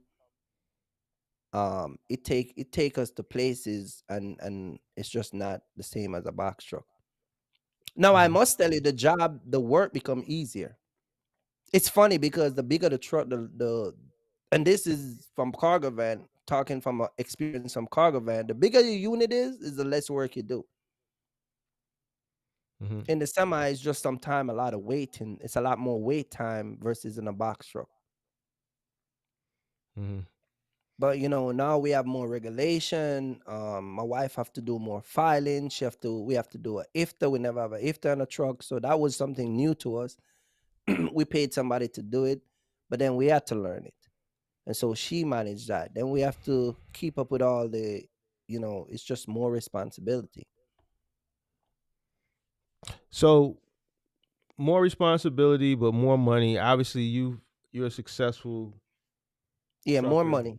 One truck sustains your business, and because your wife doesn't work, she has a side business, but for the most part, yeah, she don't have a she don't have a job she go through. She haven't worked since we in 2013 when we get married. She haven't worked.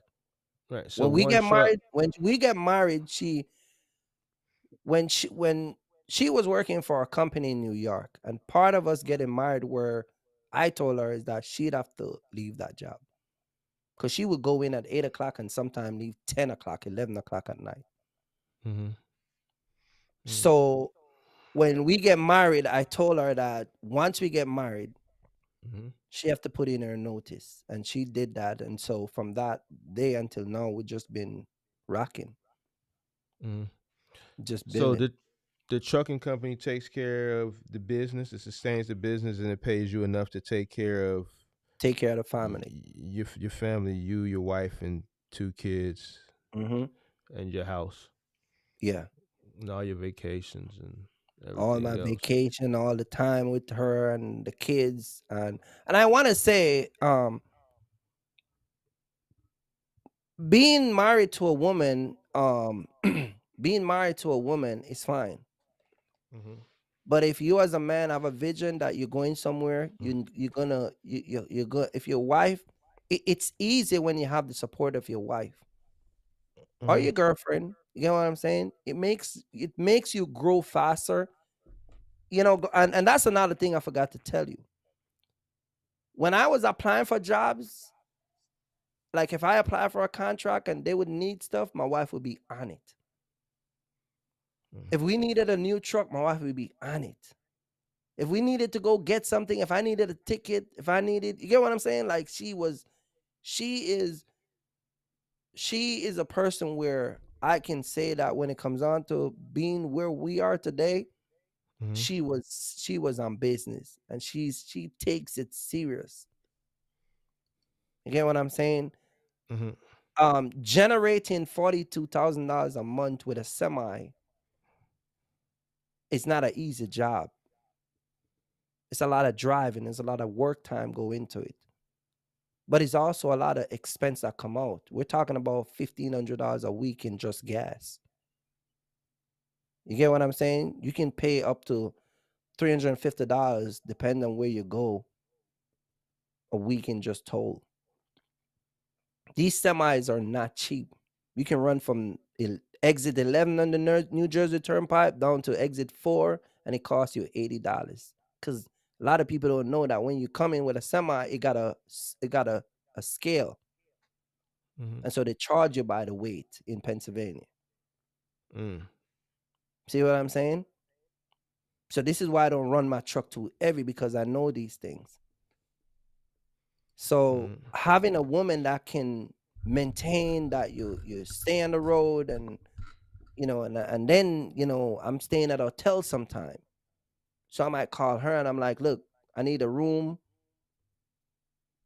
We might look up the city. I'm gonna be here. Look in this town. I'm 5 minutes away from the delivery, and she'll just say, okay, I'm on it. So a lot of time you need that support. You need that woman that behind you. God is she gonna support you and keep you, make it easier for you, the more money you're gonna make. I got email on my phone now since I've been on this live. People want invoice. I gotta send over this BOL. She got a phone. She got 2 phones. Even though she's not out here, I got 2 phones. She got 2 phones.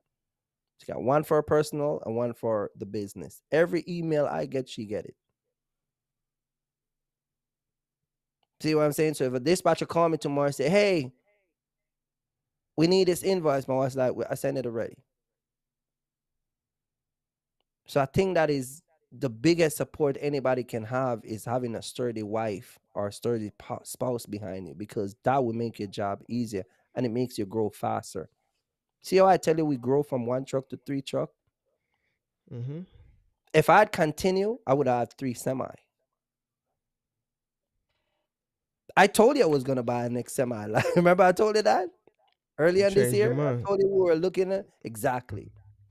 Changed Remember your I told mind. you we were actually looking on semi. I think you've been be talking to me throughout the day. You be seeing how much fun I be having. You know? Kirk And said, she sit down and she one thing about my wife that I can say is that when we sit down and we talk about the business, mhm. she looks at everything from the top to the bottom. You get what I'm saying? And she's like, okay, so if you're gonna buy this truck, let's do the numbers. She's big on numbers. So when people say that they have their spouse or their wife or whatever, that's cool. I'm not against that. But what is she doing to help you grow? Mm-hmm. And what are you doing to let both of y'all grow? You see what I'm saying? A lot of people, they just say it, but they're not really doing it. I can't tell everybody wife what to do. My wife got a spreadsheet, she got email, we got computers that she uses for the business. It's just we got a system that works for us. You got to find a system that works for you or your spouse. Listen to this. I never get into money with drivers. Never. I don't get into money with drivers. You see what I'm saying, Mark? I don't get into factoring. I don't get into the money part of it. I just drive. You see what I'm saying? Mm-hmm. Because we get together whatever plans we have. We might say every 3 weeks at the end of the month, we're going to go through the books. I don't get every morning I get up and ask my wife, okay, so did you pay this guy? Well, did you do this? She control everything. Then she comes and she open up the computer and she's like, okay, we do this, we do that. Mm-hmm. Like today, she called me and she said, okay, we're going to have to go over this weekend because it's the end of the month. So now we got to go and look how much money we make last month. Right? Because today's the last day of the month. So now we're going to have to sit down before I left and then we have to go through it. So it's that type of system that works for us. I think a lot of guys who telling you that their wife is their business partner, they're not helping them. They just say it because it sounds good. And it goes back to what I was telling you, that we don't go with the title thing. Because that title thing mess up a lot of people. Like you said to the guy last night, I don't care about title. You see what I'm saying? Because the title is not the important part of being a successful business owner. You really got to get boots on the ground and get it done and keep on top of it. Now I got no kids in 2013 in 2011, no kids. Mm-hmm. Now I got a semi, I got 2 cars, I got a house, I got bills. You get what I'm saying? I got a greater responsibility in over the years. You get what I'm saying? Mm-hmm. So it's a different, I can't view life the same way. It's different now. Now is the time I gotta really be on the big boy, put on the big boy pants. It ain't no crying about nothing. You know what I'm saying? Like now is you gotta be on it. I got a few questions I want to ask you, and then maybe open it up to maybe 2 or 3 questions in the chat before we get out of here. First thing I want to ask you, because you've been speaking on it lately, that you're on your way out. Just real quick, short answer, a minute or less. Why did you decide to get out? Why are you deciding to exit? I decided to exit because one, I've done my job. I've mastered it. I accomplished a lot, and I think it's time for me to just move on to something else. Okay. See what I'm saying? My wife does exporting, so we're looking into a little export, you know what I mean? And I'm just, other stuff that we're gonna sit down and look at what to invest in. Okay. But I've done my time. I mean, I think I put in the work, and I think I have accomplished a lot. The one thing I won't leave is leave and have a truck payment. When I leave OTR, I don't think no truck driver, whether you got a box truck or a semi, I don't think you should leave and have a truck payment. If you're gonna leave this business, don't ever leave with a $3,000 truck payment over your head. It's gonna damage you financially. Mm-hmm. I'm paying $3,700 a month, Mark, for just a tractor trailer, and $1,900 for the insurance. So you're talking over $5,000. So if I leave OTR and I'm generating a little over $42,000 with the semi OTR, if I leave come local, I'm not gonna generate that kind of money. That's gonna cut in half. So if I leave and the money cut in half, I shouldn't have a truck payment. Right. Because then it would just be my mortgage and my car. And then when I leave, I'm not supposed to be paying for my 2 cars anyway. I should be have 1 car payment or no car payment and just a mortgage, no truck payment. Mm-hmm. Next thing I want to talk about is want to circle back to your YouTube business. As far as your mentorship is concerned, 'cause we had a few people do testimonials that came through your program. Yeah. And it just and then after last night. Well, last night was different. So I can't even. That'd be bogus of me to compare. What do you think? What do you? Because I know you're a smart person. I talk to you all the time, so I know you know what you're talking about. But there's some people that's got up here that came through your program that's just. Yeah. So one of the things you got to remember as a person that teaches someone. See, one of the things I came on YouTube, I never came with the intention to teach anybody about box trucking and all of that stuff. I mainly was just, talking about the stuff that people were saying that was incorrect. And then people started to ask me, man, can you just show me this, blah, blah, blah, And so I get into it. But what you have to understand is you can teach a person. There's a saying in Jamaica. You can take the donkey to water, but you can't force him to drink it. I have spent time with people and even give people more time than they deserve, and they still fail. I can't win people. I'm not the winner of somebody else's success. I'm the winner from me. I can show you, I win. You get what I'm saying? And so if you look at people that even, let's just say people that come to you to your channel and did the, because I saw the testimonial stuff. I show upset. people. I show people. People get more than what they deserve to be successful. But if success is not in someone, no matter what you do, if they're not doing what they're doing to become successful, Mark, it's not gonna happen. Success is something you have to want. It's a constant battle between being out here. There's one side of you saying, man, I want to give up. But there's another side say, I maybe want to go get it.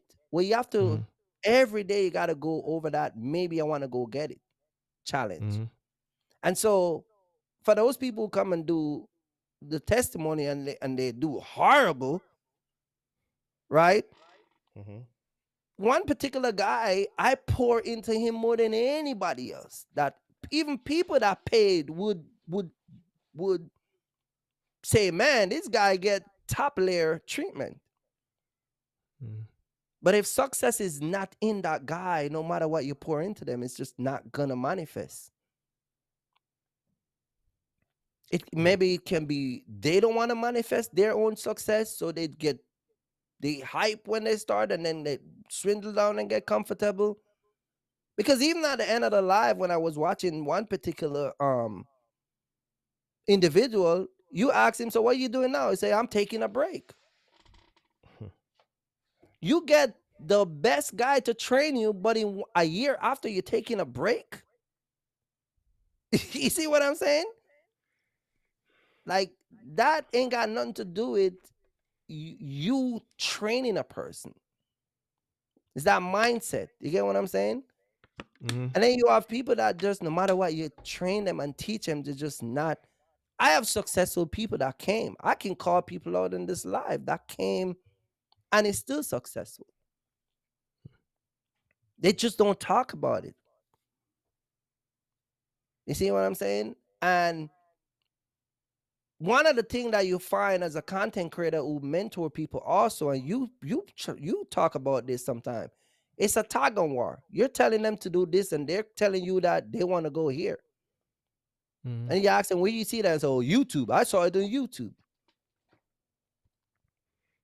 And then they come on your live and they're like, yeah. And then they fail, and then they tell you, yeah, I was one point was being mentored by Kirkie Fresh. I did what I supposed to do. This is why I don't offer guarantee, and this is why I don't do dispatching. Because even in my mentorship, if you read on the mentorship, when you're going to book a mentorship, I told you, I don't promise people anything. I would do my best to help you be successful. Talked to Latrice a few weeks ago. She got 2 trucks.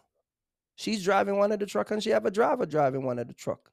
She never get mentorship. She follow my blueprint to the key. But then you have another guy who get the full package and then tell you he's on break. You see my point? Yeah, that's why I don't do it. So you can't, you can't blame a person that does mentorship, because you can pour into people and they're not pouring into themselves.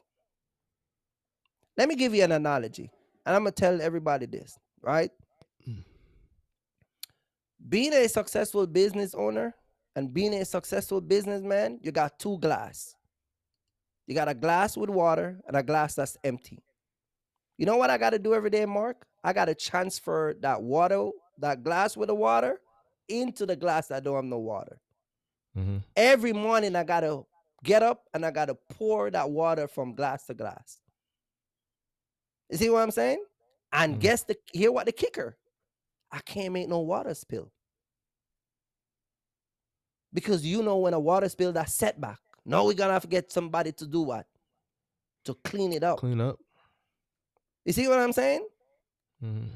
So if you have a bunch of guys that is throwing their water out in glass from glass to glass and causing a bunch of spill, you're not going to get the result that you're going to. You get what I'm saying? That they're supposed to get. When I'm pouring my water, my hand is not shaking. I'm not distracted. I get up the time before my kids and wife get up, so nobody's around. You understand what I'm saying? Right. You might pour out the glass when it's not the time to pour it out. You can't let nothing drip, because once it drip, now that cost to clean it up arise. So that's what it is. Okay. There's the answer. So it is what it is. All right, man. I'm gonna take 3 questions, man. 3 questions. Yeah. 3 questions for Kurt. I see your boy Daniel is here. Yeah, Daniel. All I see is Daniel in the chat. He talking to himself in the chat. He having a conversation with himself. Oh, man. That is something. He came when you here tonight. I guess he feels safe when you here.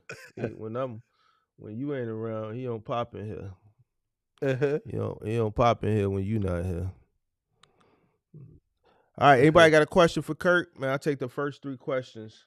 I know it was questions earlier, but I'm not gonna scroll up. If you got a question for Kirk, I'll take the first three questions. I see somebody said I should hire a driver because I belong in the game.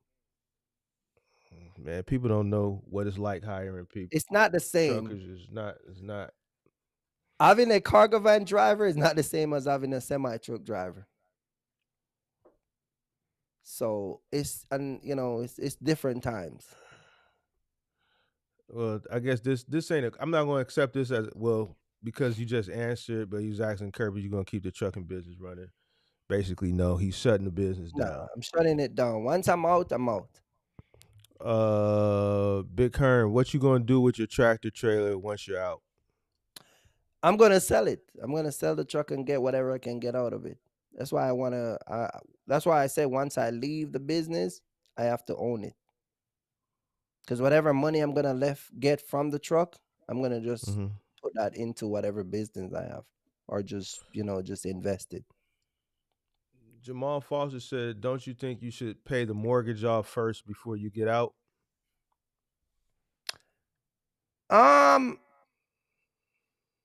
So that's a good question, and we talk about that. Me and my wife talk about that. But see,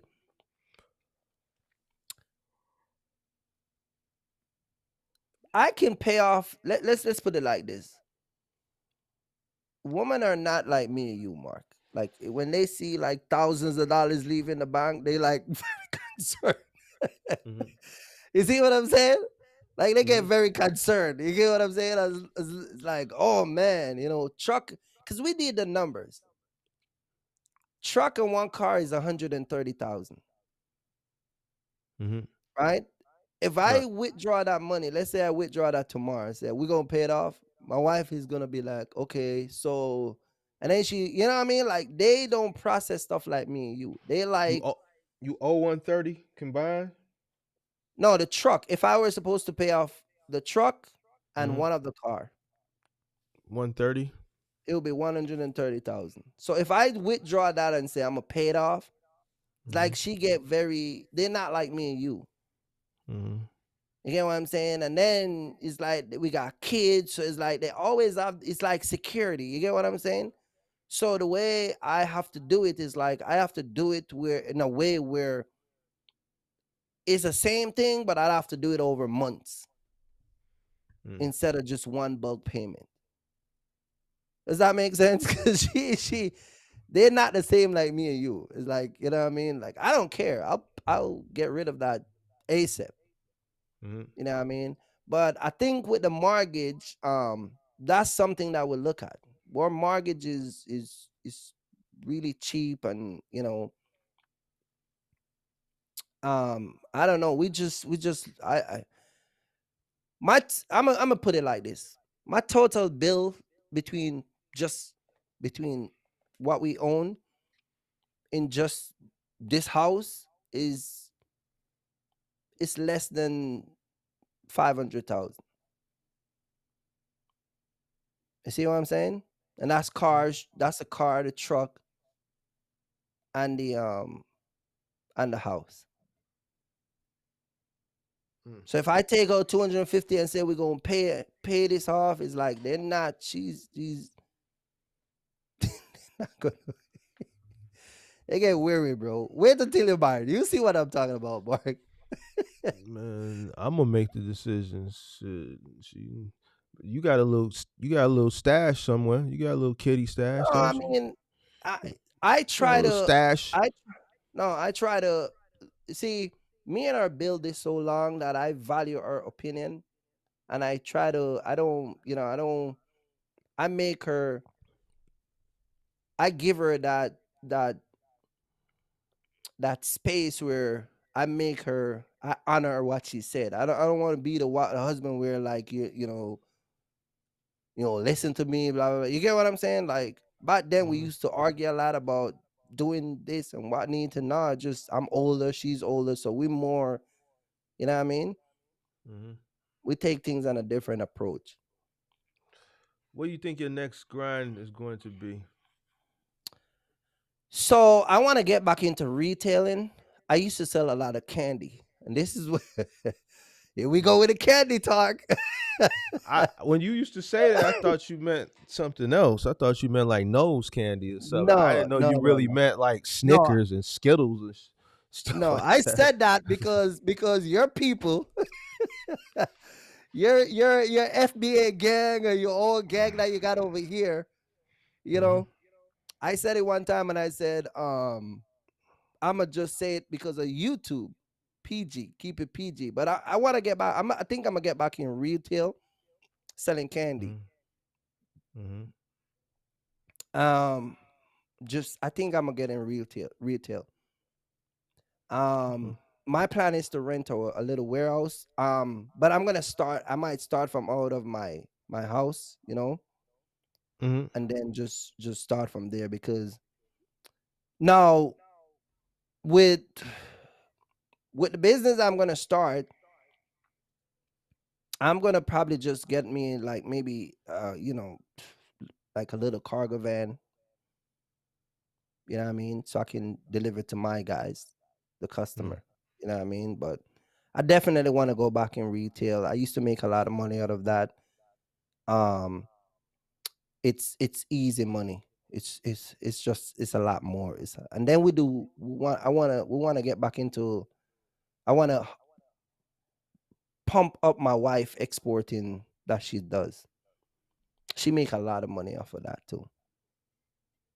Mm-hmm. And the thing with it, when she makes that money, she don't even touch it. So it's like we just buy stuff and just export it and just resell it. Mm. Where back to Jamaica? Yeah, back to Jamaica. Okay. We do export in Jamaica and from Jamaica here. Okay. So You yeah. ever looked into warehousing? Yeah, I looked into warehousing. I thought about that. I thought about warehousing and cross docking and you know what I mean? Don't. But I'm trying to find something where even if whatever I do, I wanna be able to spend more time with the kids and just more time, just just relax. Cause I think I put a lot of work in. If you got a nice amount of money saved up, then you don't have to really anything that's gonna involve like having to deal with people and just labor and just like trucking, warehousing. Like if you got enough money, capital that your money can work for you, then I wouldn't look Yeah. into doing nothing like that. Straight up, it's just Yeah, I like retail. I think I might just mess with the retail part of it because I like it because it's just it's straight cash. It's easy. You get what I'm saying? It's simple. It's way simple. People don't know that if you buy and sell stuff and you have a couple stores that you can just go and just if you buy a pallet of Snickers and this guy need 2 boxes. That's and let's say you sell him $600 for 2 boxes and you're delivering to 5 different stores. You know what I mean? And you get up 8 o'clock and by 1 o'clock you're done. You come back home with 2-3 grand. You're good. You know what I mean? It's just Mm-hmm. easier. Oh, are you going to transfer any of your customers to owner ops before you leave? So no, I don't have I don't control what the customer like. The customer that I have, they have the ability to go refine new drivers. You know what I mean? And I don't. They can pick and choose who they want to use. You're not gonna sell the business, right? You're just gonna shut it down. No, I'm not. I'm not gonna sell it. I'm gonna just shut it down. Yeah, I'm not If gonna. good. No, I'm not gonna. No, I say I'm not gonna sell it. I'm gonna just shut it down and get rid of it because it's. If you had to start all over again and you were 30 years old, would you get in the trucking now, or would you be doing something completely different? No, I would get in trucking. I would get in trucking. The the thing that I would tell anybody that's getting in trucking, a matter of fact, read that question again, and I'm gonna show you something. Pull it up back and read it. If you had to start all over and you was in 30 years old, So would you get into 30 ain't that trucking now? Yeah, so 30 ain't got nothing to do with trucking. You get what I'm saying? I would get in there if I was 30. The thing that I was more paying attention to was knowing to take the opportunity when they were given to me. You get what I'm saying? So even as a 30-year-old person coming in, I think you need to pay attention to the opportunity around you, not so much of the trucking. Because you can come in at 30 and be out by 40. Mm-hmm. You see what I'm saying? But you got to be able to sit down and listen to those opportunity that comes out. Like when Mary gave me that number and tell me to call that guy, I could have said, man, I'm going home. When I went to Select and they said, yeah, you want a job? Here's the application. I went in the truck and filled it out and give it back to them the same day. Some people would have go home and tell their girl and their wife and their buddy. You get what I'm saying? I do it right away. So I would do it all over back again, despite the age. Let's see what else. What is this? You run a cross dock, Mark? LOL, I've seen some crazy. I did cross docking for some years. I had my own warehouse, so that's why I told them don't do it. It's not. Yeah, it's crazy. It's not. I mean, it's a good experience, but since I went through the experience and spent all the money and had to wait a year to get paid and stuff, I got the experience to tell Kirk not to do it.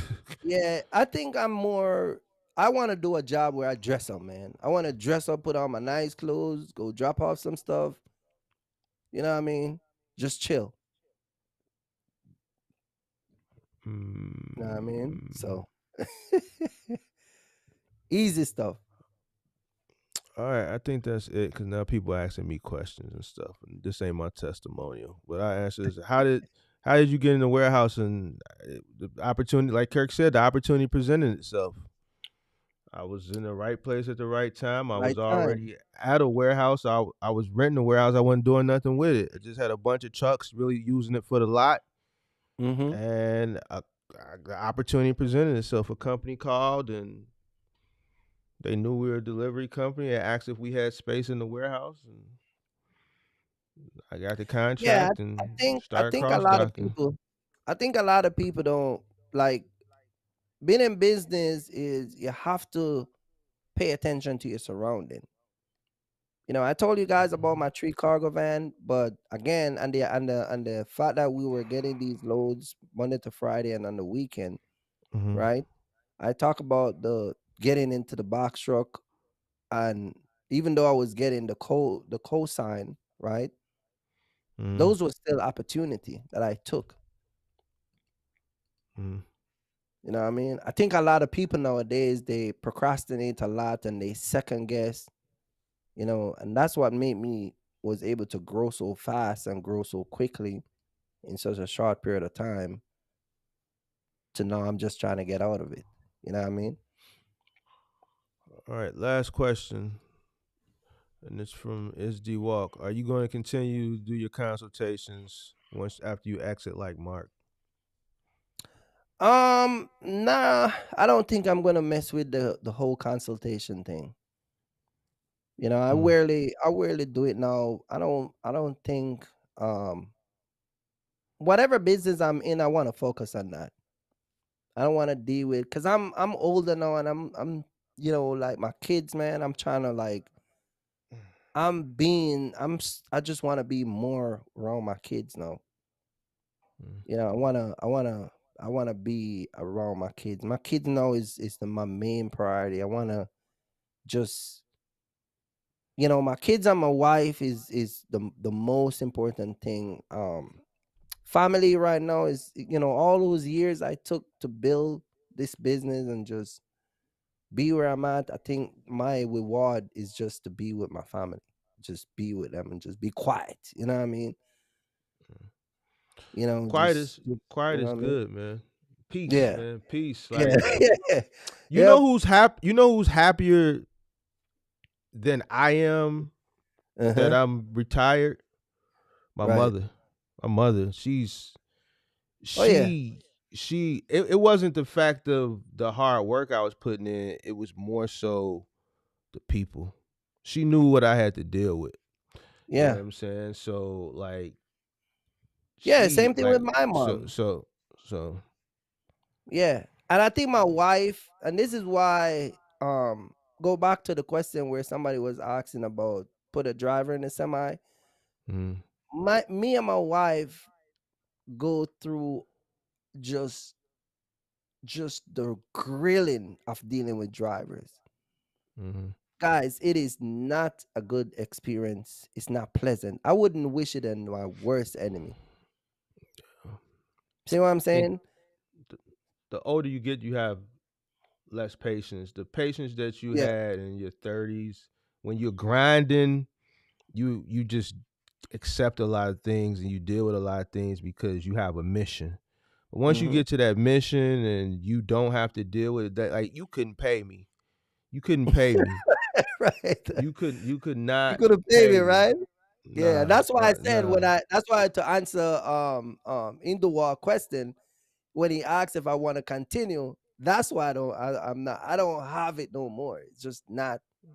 Mhm. Once I move over to what I'm doing, I don't want to talk about nothing in trucking if I don't have to. I talk about stories and share little it's a bits here, but Mhm. yeah, I just want to spend time with my kids and my family and just chill and just have a few vacation and just watch my kids grow now. I just, I don't care about nothing else but that right now. Mhm. Yeah, I mean, so yeah. Well, man, I appreciate you. This is a Yes, sir. testimonial that we've been trying to get it for some weeks now. But we Yeah. finally knocked it out. I appreciate you for taking the time to do it, man. I know you tired, man. Yep. And I'm gonna let you get out of here and go to bed. I appreciate everybody for tuning in tonight. And I will see you guys tomorrow night because I got a lot of stuff I gotta get off Peace my out. chest. Peace out, y'all. All right. Oh, I hit the wrong button, Kurt. Peace out, y'all.